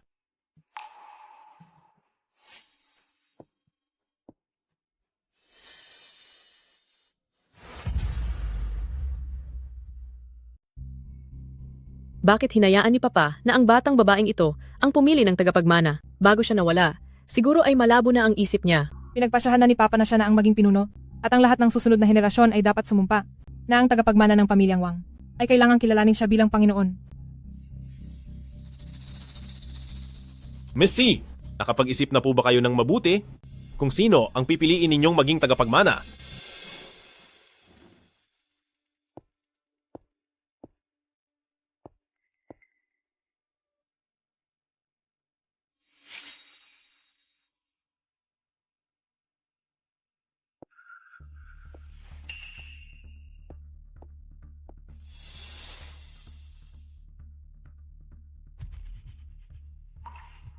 Ikaw? Ikaw ang susunod na pinuno ng pamilyang Wang. Ano? Missy? Hindi po ba kayo nagbibiro? Siya? Isa lang siyang anak sa labas. Tama. Ang tagapagmana ng pamilyang Wang ay dapat piliin lamang sa aming dalawa na magkakapatid. Kayong dalawa ay parehong walang kakayahan ayon sa pagsusuri. Ano? Kami ay hindi pwede. Habang ang isang tagalabas na tulad niya ay pwede? Gumamit kayo ng masamang paraan at saktan ang sarili ninyong kadugo. Kayo, pa ba ang may ganang maging pinuno ng pamilyang Wang?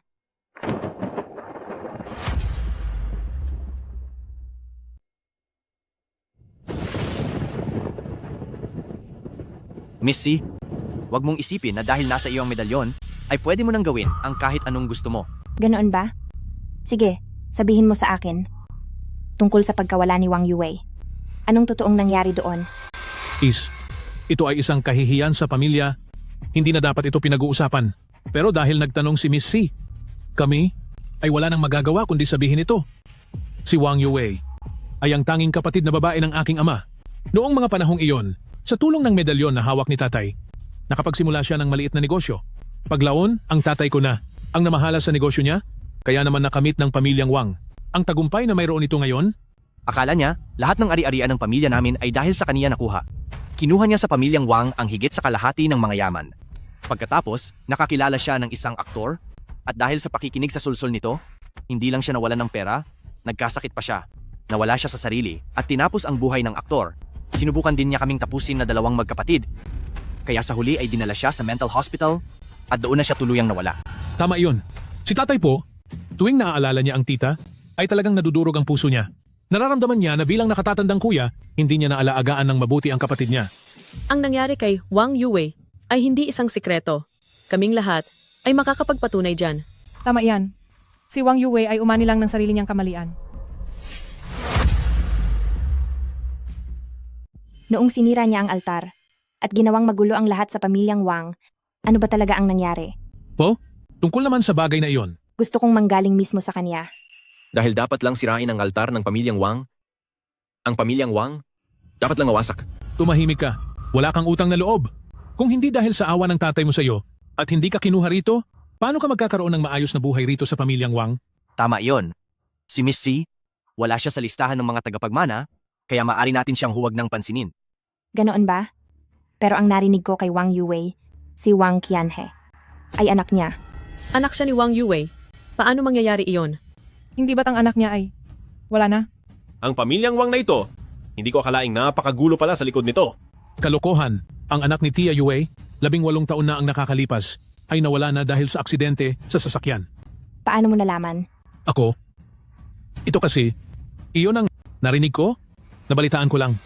Si Wang Yue, simula nang mawala ang anak niya sa aktor, matapos ang aksidente sa sasakyan, ay nagsimulang maging hindi maayos ang pag-iisip. Palagi siyang may hawak na kutsilyo, balak parusahan ang sinuman, o kaya naman ay manakit, para na siyang baliw. Tama. Matagal nang wala ang anak niya. Walang duda rito. Anak ka ba ni Wang Shenzi? O anak ka ni Wang Yue? Sabihin mo ang totoo. Ako ang anak ni Wang Yue, at ako rin ang tinutukoy ninyo. 18 taon na ang nakakalipas. Ang batang dapat ay wala na sa mundong ito. Paano itong mangyayari? Hindi ito maaari. Noong aksidente sa kotse 18 taon na ang nakaraan, sobrang tindi noon, hindi na makilala ang mga katawan. Paano mo mapapatunayan iyan? Ang pamilyang Wang ay ang negosyong itinayo ng aking ina. Kayong lahat ay masyadong sakim. Nag-alala kayo na pagkatapos niyang magpakasal, ay mapupunta ang ari-arian ng pamilyang Wang sa ibang tao. Kaya paulit-ulit ninyong hinadlangan ang pagpapakasal niya. Ang aking ina at ang aking ama ay totoong nagmamahalan Ngunit pinalabas ninyo itong kahiya-hiya. Nang ipinagbubuntis niya ako, lalo pa kayong naging masama. Gumamit kayo ng masasamang paraan para sulsulan ng aking ina, natapusin ang buhay ng sarili niyang asawa. Gumawa pa kayo ng peking aksidente? Dahil gusto niyo rin akong tapusin kahit 5 taong gulang pa lamang ako noon. Tama na. Baliw ka na ba talaga at hindi ka pa rin gumagaling? Mga tao, ilabas niyo ang taong ito.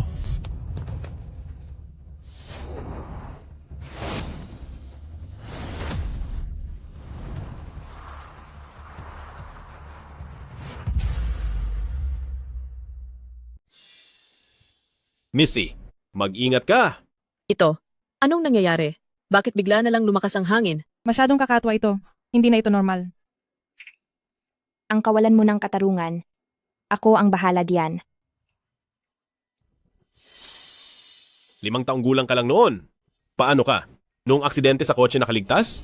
Noong araw na iyon, magkatabi kaming nakaupo ng anak ng driver. Pagkatapos ng aksidente, nailigtas ako ng driver, pero ang sarili niyang anak ay nahulog sa bangin. Ang batang iyon ay 5 taong gulang pa lang noon.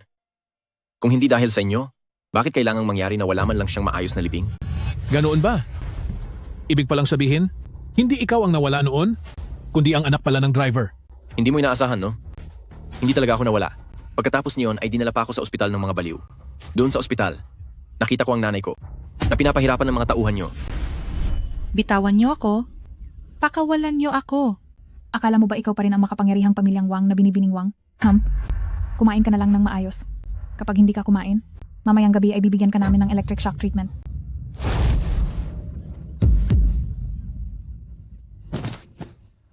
Hahaha. Dapat akong mabuhay.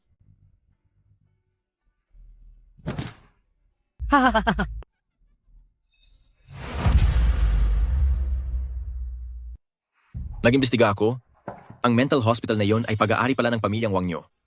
Ang mga nurse doon, sumusunod sila sa inutos nyo? Nasa loob ng 1 buwan, ay pahirapan hanggang mawala ang nanay ko. Ito ang totoong dahilan kung bakit siya wala na sa mental hospital. Nagsisinungaling ka. Missy, noong nakaraang 2 taon, nawala na siya sa sariling isip, ang mga sinasabi niya, huwag kang maniniwala.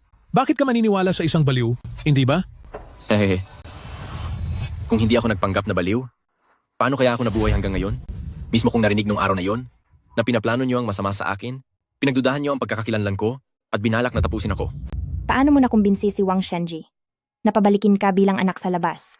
Dito sa pamilyang Wang? Mabuti talaga ang loob ni Tito. At dahil sa plano niya na ibigay ang mga negosyo ng pamilyang Wang lahat sa nanay ko, kaya kinamuhian siya ng 2 niyang anak. Hindi ko talaga masikmura na malaman ni Tito ang lahat, kaya pinili ko na lang na itago ito. Pinayuhan ko si Tito. Nasabihin sa lahat na anak niya ako sa labas. Alam ko namang ang papa ko ay hindi gagawa ng kalokohan. Simulat sa pool, hindi ako naniwala na isa kang anak sa labas. Ang yaman ng pamilyang Wang ay pinaghirapan ng papa ko, hindi para sa isang katulad mong estranghero. Hanggang ngayon, nagawa niyo pa talagang maging walang hiya? Magkaiba ang kwento ng bawat isa? Kaniya-kaniyang katwiran? Sino ba talaga ang nagsasabi ng totoo? Dahil ganoon ang nangyari, tara tingnan natin.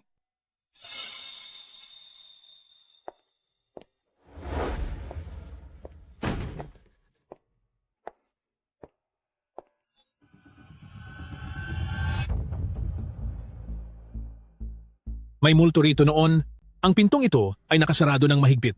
Ba? Bakit bumukas ito ng mag-isa ngayon? Kuya, mukhang ito ang lugar kung saan ikinulong si Tia Yue. Dito sa loob, matatagpuan ang katotohanang hinahanap mo.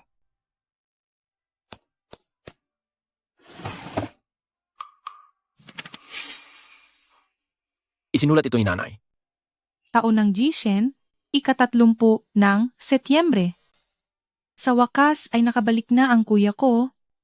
Naging babaeng boss din ako ng isang malaking grupo ng negosyo. Taon ng Zicho, 2 ng Agosto. Nagpakasal na si kuya, napakasaya ko para sa kanya. Nang bumalik si kuya, may dala siyang isang pendant na jade. Sabi niya, isa itong makapangyarihang bagay. Dahil sa tulong ng jade na ito, ay lalong umasenso ang pamilyang Wang. Taon ng Gengshen, 13 ng Oktubre. Ang 2 anak na lalaki ni kuya ay pilit na inaagaw ang aking mga ari-arian. Silang dalawa ay ayaw akong makitang magpakasal. Gumalaw na sila laban sa akin. Nawala sa akin ang kaisa-isa kong anak dahil sa kanila. Taon ng Jassy, 9 ng Setyembre. Ginamit nila ang itim na mahika para kontrolin ako. Pinagbayad nila ang lalaking pinakamamahal ko.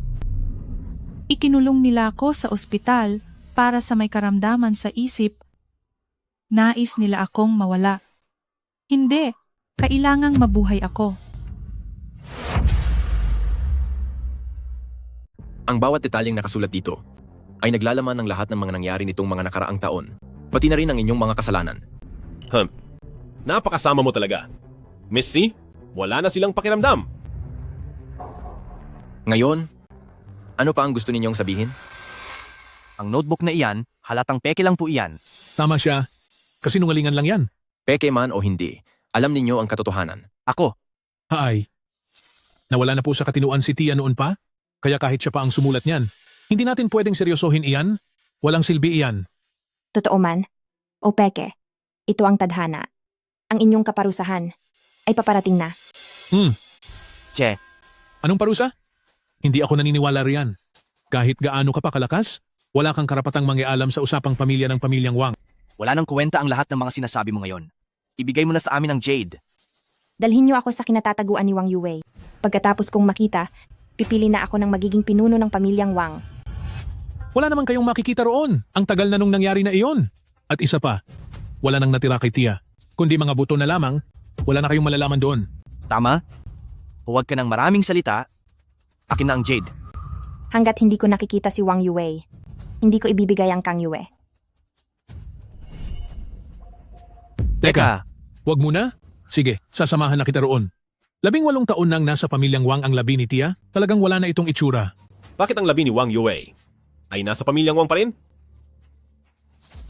Dahil, noong nawala na si Wang Yue, napakatindi ng galit niya, kaya ikinulong nila ang labi ni Wang Yue sa likod ng bakuran ng pamilyang Wang. Ang aking ina ay palagi palang nasa tabi ko. Ang sasama ninyo, kahit wala na siya, hindi nyo pa rin siya pinatatahimik. Oh, nangako ka po sa akin na pagkatapos nating pumunta doon, ay pipiliin mo na ang pinuno ng pamilyang Wang at ibibigay sa amin ng Jade.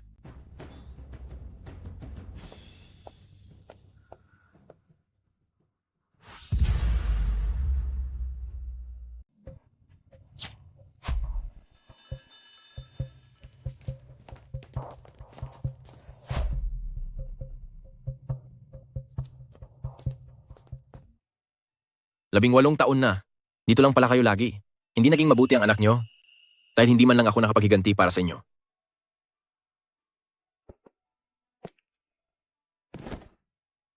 Nay!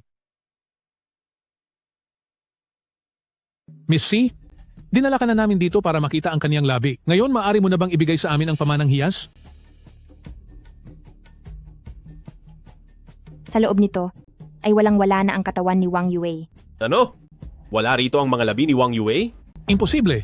Sinunod namin ang utos ng isang eksperto. Kami mismo ang naglagay ng kaniyang labi rito at sa katawang iyon ay itinali rin ang 7 na mga lubid na binabad sa dugo ng aso.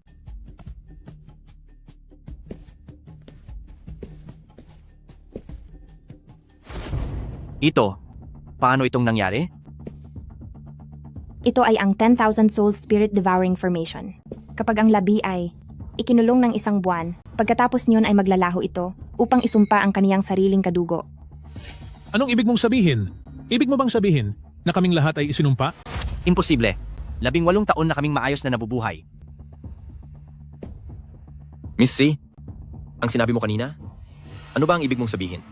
Ang taong gumawa ng ritual na ito, siya ang tunay na may gustong tapusin ang pamilya ni Pamilyang Wang. Ang ekspertong iyon ay isang taong malaya. Wala siyang galit sa pamilyang Wang. Paano niya kami sasaktan sa pamilyang Wang? Ganoon ba?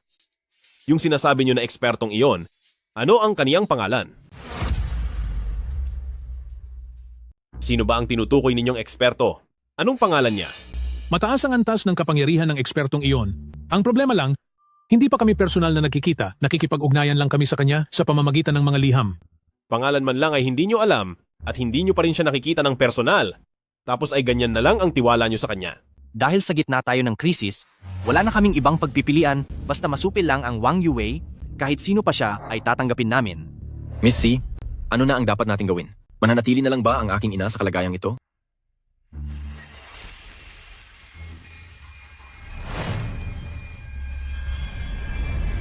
Miss C, ano ang bagay na ito? Ito ay isang harang na may masamang layunin. Pinoprotektahan nito ang spell para hindi ito masira. Sa ngayon, buo na ang sumpa. Hindi. Huwag. Ang nanay ko, hindi siya nararapat sa ganitong kinahinatnan. Miss C, nagsusumamo po ako sa inyo. Tulungan niyo po ang nanay ko na makalaya na. Gagawin ko po ang kahit ano.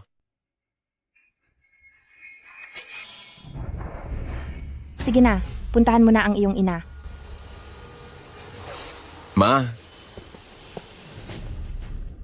Kamangha-mangha naman ito. Ang labi ni Wang Yue ay bigla na lang lumitaw. Bakit ang mga labi niya ay mukhang wala man lang bahid ng pagkabulok? Sa katunayan, mukhang natutulog lang siya. Ito. Anong klaseng salamang ka ito? Medyo nakakatakot ito.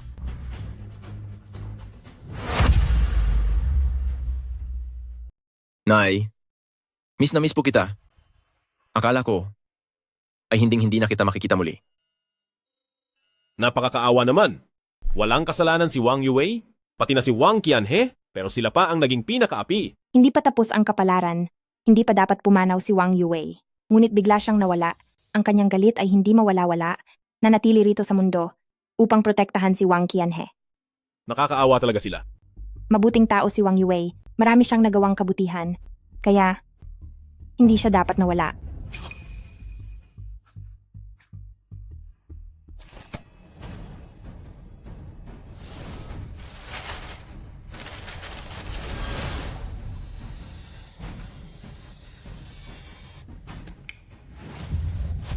Ze? Si? Paanong naging maayos siya?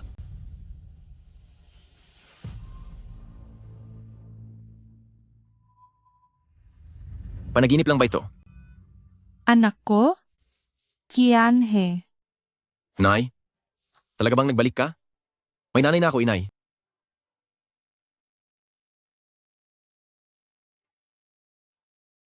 Sa nakalipas na mga taon, palagi lang akong nakatingin sa'yo, pinapanood kang nahihirapan at inaapi ng iba. Masakit para sa akin na sana ako na lang ang nagdurusa para sa iyo.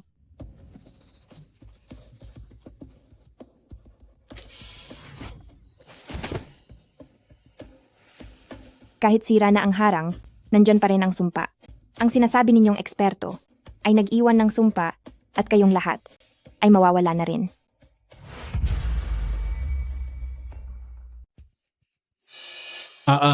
Ano?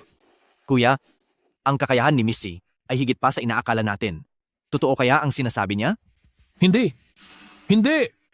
Imposible. Ako, ang pamilya nating pamilyang Wang, ay marami pang ari-arian na dapat kong makuha. Ako, hindi ako pwedeng mawala. Miss C, nagmamakaawa ako sa iyo.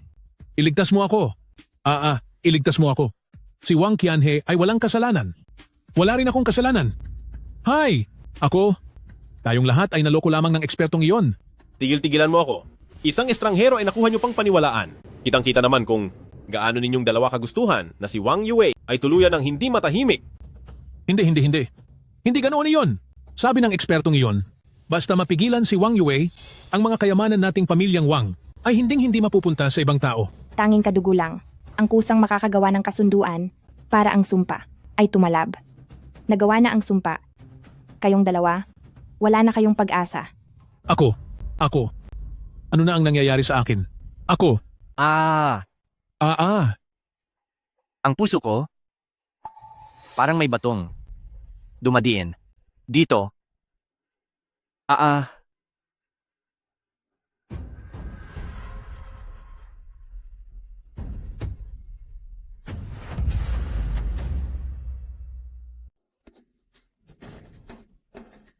Si, Tia Yue, iligtas mo ako? Ako? Alam ko nang nagkamali ako. Nagmamakaawa ako kay Miss C. Tulungan niyo po ako. Dahil sa dami ng masasamang ginawa nyo, karapat-dapat lang sa inyo ang parusang ito. Nagawa na ang sumpa. At wala na itong lunas. Hindi. Nangako ka sa tatay ko na, pipili ka sa aming magkakapatid ng magiging tagapagmana. Ngayon, dahil wala pa rin napipiling tagapagmana, ako, hindi pa ako pwedeng mawala. Ikaw ang napili kong maging tagapagmana. Shenji, ito rin ang gusto niyang mangyari. Ang gusto ni tatay, hindi ako naniniwala. Matagal nang alam ni Shenji ang buong katotohanan. Ilang taon na siyang nasa tabi ko, at malinaw niyang nakikita ang inyong mga kasalanan. Pinili niya lang na huwag kayong ibuko. Ang inyong kaparusahan ay wala ng solusyon. Karapat-dapat lang iyan sa inyo. Tapos na ang lahat. Dapat na kayong bumalik sa pamilyang Wang. Anong ibig sabihin nito? Miss C, ang kwintas na ito ay hindi naman talaga para sa akin. Inyo po ang bagay na ito, Miss C. Kinuha lang ito ng tiyuhin ko. Ngayon, ibabalik ko na ito sa tunay na may-ari. Kianhe, anong nangyayari sa iyo? Ang sikip at ang sakit ng dibdib ko. Kianhe.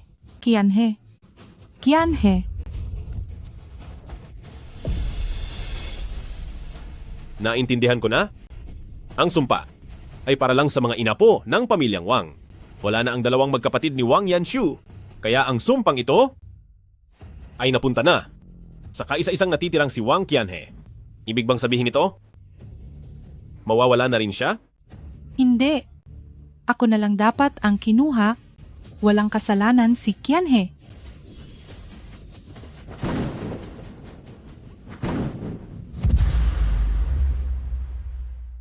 Anong nangyayari? Bakit biglang nagbago ang panahon?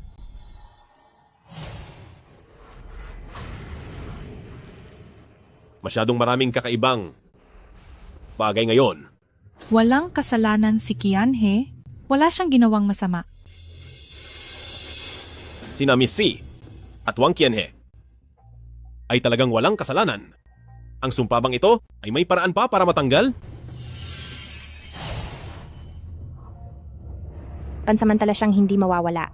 Kung nais matanggal ang sumpa, kung sino ang nagsimula, siya rin ang dapat magtapos nito.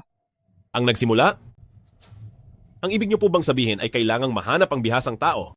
Pero ang bihasang iyon, hindi man lang natin alam kung talagang may ganoong tao, paano natin siya hahanapin? Dalhin niyo ako sa altar ng pamilyang Wang.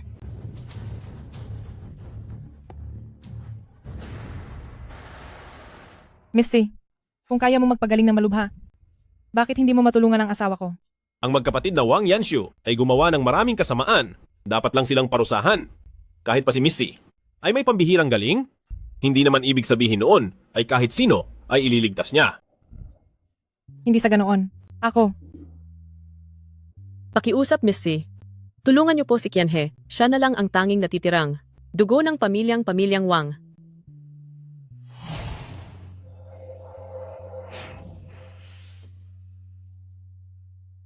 Qianhe. Ang galing ni Miss C. Bahagyang ginalaw lang ang kanyang daliri at nagkaroon na ng reaksyon si Qianhe. Ubo? Marami pa siyang kahanga-hangang galing na hindi mo pa nakikita. Qianhe. Ito. Ano ang nangyayari dito?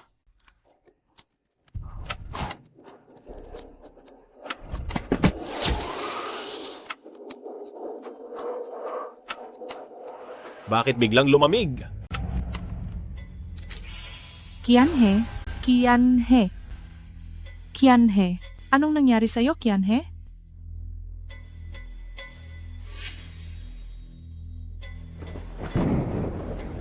Ang larawang ito ay maingat na inaalagaan sa pamilyang Wang. Kailangan itong alayan ng pinakamagandang handog araw-araw.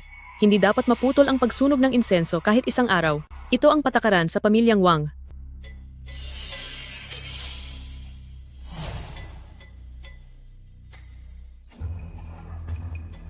Ang kalamidad na ito sa Wang Qianhe ay may kaugnayan sa larawang ito.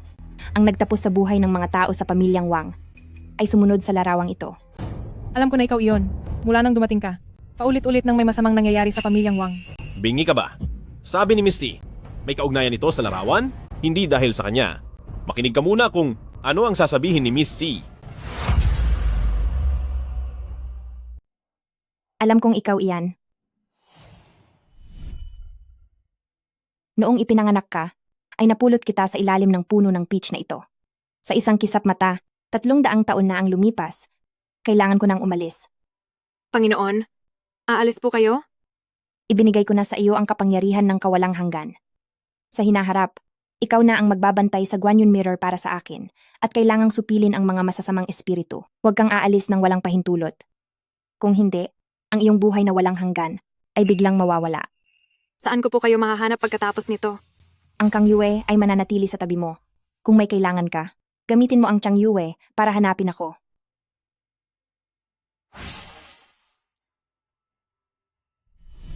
Mukhang iniwan mo na ang Guanyin Mirror. Bakit hindi ka pa nagpapakita?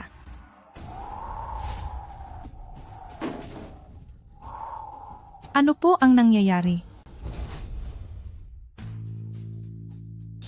Missy, sino ang kinakausap mo? Tila. Wala ka talagang balak lumabas. Missy, wala naman pong tao sa malapit.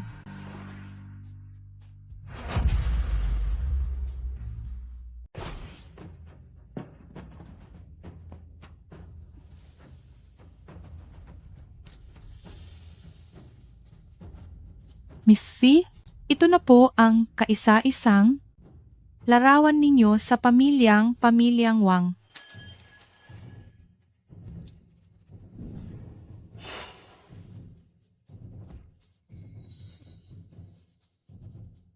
Paano siya nakalabas? Bakit napakaiba ng pananamit ng taong ito? Parang galing siya sa isang mahiwagang mundo noong unang panahon. 1,000 taon na. Hindi ko akalaing muli tayong magkikita. Akala ko ay kinalimutan mo na ako. Ginawa mo ang lahat ng iyon. Hindi ba't para lang palabasin ako? Alam mo pala ang lahat. Tama ka. Ako nga ang may gawa niyan. Ako ang nag-utos kay Pamilyang Sun na sirain ang Dragon Vein. Ako rin ang nagturo kay Lin Zuoyue sa lihim na mahika at ang kasakiman ng magkapatid sa pamilyang Wang. Ako ang unti-unting nagpaalab niyon. Ikaw pala ang nasa likod ng lahat. Pinilit mo silang mag-away-away. Kaya sila humantong sa ganitong kalagayan. Napakasama mo! Paano mo nagawang maging ganito kasama?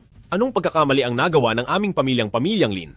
Kung hindi dahil kay Miss C, marahil kaming mga pamilyang Lin ay matagal nang nawasak sa mga kamay mo. Wala akong magagawa. Sila kasi, sinamba nila ang larawan mo, at sa pamamagitan lamang ng larawan na iyon ako nakakapasok at nakakaalis kahit kailan ko gusto. Kung ganoon, ikaw rin ang nag-utos kay Wang Yanshu na parusahan ako? Tama ka. Sila ang nagpumilit na parusahan ka na parang nawalan ng bait. Kaya gumamit ako ng ibang pangalan para mapasunod sila sa mga gusto ko. Sa ganoong paraan ay makakapag-iwan ako ng sumpa para mapilitang lumitaw ang amo ko. Inutusan kita na bantayan ang Guanyin Mirror, pero umalis ka ng walang pahintulot. Para mapalabas ako, gumamit ka ng itim na sining para manakit ng maraming inosente. Inaamin mo ba? Ang iyong kasalanan? Anong kasalanan ang nagawa ko? Hindi patas ang langit, walang silbi ang mga batas. Gusto ko lang umasa sa sarili ko para makatakas sa kulungang ito. Sa loob ng 1,000 taon, alam mo ba kung paano ako nabuhay? Inutusan mo akong bantayan ang Guanyin Mirror. Kaya araw-araw akong nandito. Ang mga tao sa Guanyin Mirror, sunod-sunod na nawawala. Ang mga puno sa Guanyin Mirror, bawat detalye ng mga ito, ay kabisado ko na. Paulit-ulit mong sinasabing supilin ko ang kasamaan, pero ako at ang masasamang loob na iyon, ano bang pagkakaiba namin? Bakit? Bakit ako? Malaya kang nakakaalis at nakakabalik sa mundo, habang ako, nakakulong na lang dito sa Guanyin Mirror? Sinasabi mo na binigyan mo ako ng buhay na walang hanggan, pero alam mo ba kung ito ba ang gusto ko? Nakuha mo na ang kapangyarihan ng kawalang hanggan at ayaw mo pang magbayad para sa regalong iyon? Napakaswerte mo na pero nagrereklamo ka pa. Kung ganoon, bakit hindi ka na lang maglaho para magkaroon ka ng kalayaan? Maglaho? Hindi ko pa nararanasan ang ganda ng mundo. Bakit ako susuko? Kaya pala, ginamit mo ang Chang Yue noong kasama mo siya para magsanay, para ipagpalit ang mga kaluluwa sa paraang maging malaya ka sa mundo at gumawa ng masama. Binigyan ka na ni Miss C ng walang hanggang buhay, tapos hindi ka pa rin kontento? Wala kang hiya. Tama? Tsaka, bakit hindi ka na lang nagtago ng maayos?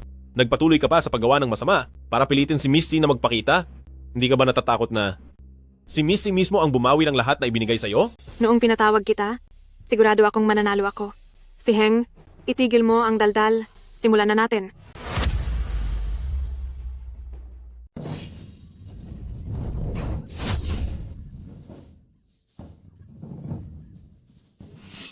Isang katawang mortal, naglalakas loob kang lumaban? Hindi ka ba natatakot na mawala?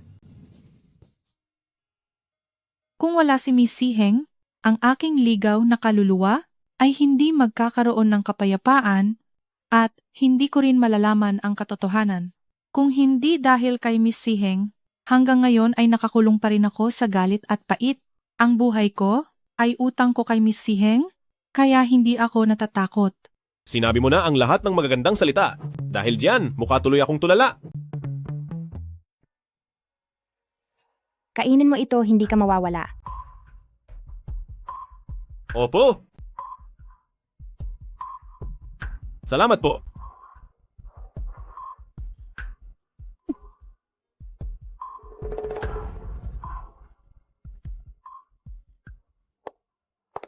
Maraming salamat, Miss C Heng. Nailigtas mo muli ang buhay ko.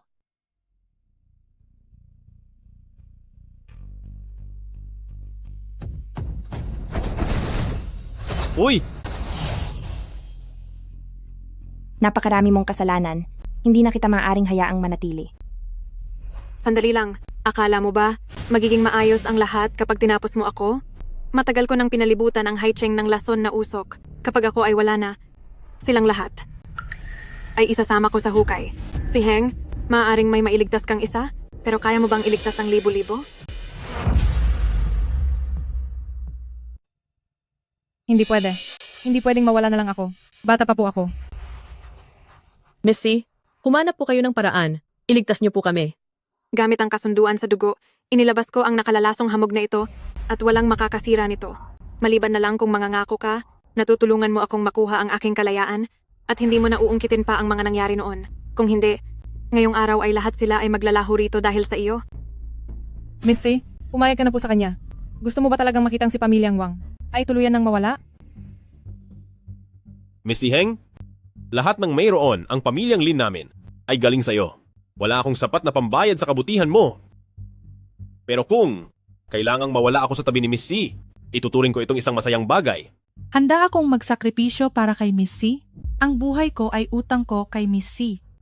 Masamang tao ang isang ito, huwag po kayong pumayag sa kanya. Anong gagaling na mga tapat na alaga? Pumayag ka sa akin, palayain mo ako, at magiging katulad mo rin ako mula ngayon. Pagkatapos nito ay kanya-kanya na tayo ng teritoryo. Wala na tayong pakialamanan. Sisiguraduhin kong hindi na ako gagawa ng masama. Kundi, sama-sama na lang tayong lahat na mawala. Hindi mo ako matatakot. Sige. Napakayabang mo talaga. Mas pipiliin mo pang hayaan silang mapahamak kaysa baliin ang mga prinsipyo mo.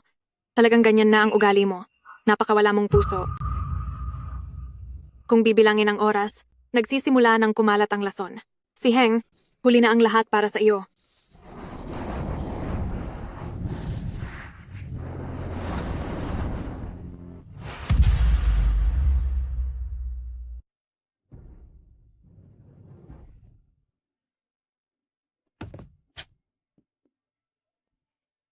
Tingnan mo.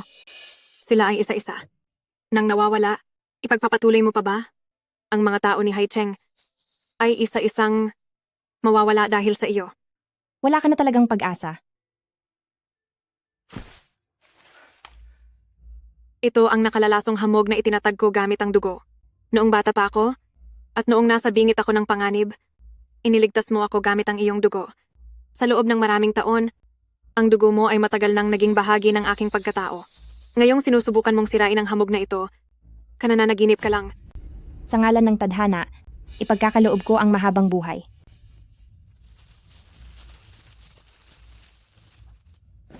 Ito ay ang pagbabalik sa nakaraan. Hindi pwedeng mawala ako. Bata pa ako. Miss C, mag-isip ka ng paraan. Iligtas mo kami. Nagawa mo talagang pabalikin ang oras. Kahit gaano mo pa sila tapusin ng maraming beses, ibabalik ko pa rin ang takbo ng oras. Bakit? Kahit anong gawin ko, sa harap mo ay lahat ng ito ay walang halaga. Iyon pala, sa loob ng maraming taon, ang kakayahang ipinakita mo sa akin ay maliit na bahagi lang pala ng iyong lakas. Si Heng, haha. Hindi ako susuko.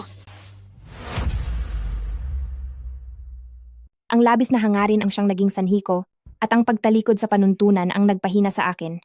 Ang kawalang hanggan ay hindi kailanman dapat makuha sa pandaraya. Ginamit mo ang pagtataksil para mabuhay lamang at gumamit ng masamang paraan para labanan ang kapalaran. Ngayong araw, tatapusin ko na ang lahat ng ito.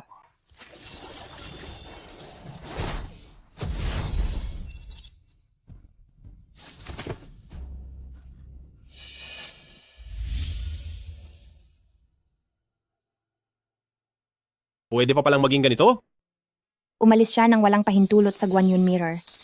Sinira ang pangako, kaya dapat ay naglaho na ang kapangyarihan ng kawalang hanggan. Pero ginamit niya ang Kang Yue para pilitin ang sariling hindi tumanda, kaya natural lamang na wala siyang iwanang bakas pagkatapos mawala. Kung hindi ko ito nakita mismo sa sarili kong mga mata, hindi ko talaga lubos na may isip na may ganito palang kalaking pangyayari. Miss Si Heng, nagsusumamo po ako? Tulungan niyo ang anak ko.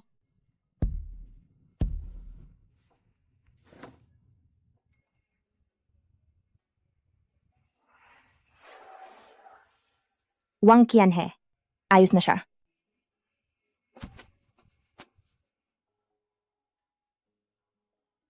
Qianhe. Qianhe, gising ka na? Nay, Qianhe. Si Miss Si Heng ang nagligtas sa'yo.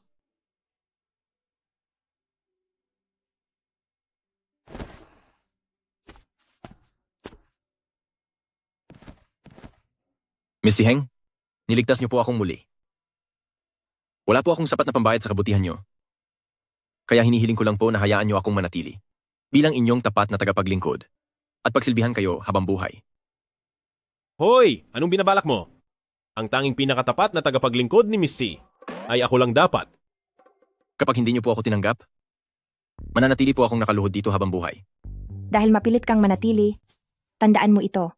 Sa kabila ng mga bagyo sa buhay, magpatuloy ka gamit ang sariling lakas, huwag matakot sa pagsubok, at huwag hayaang magapos ng tadhana.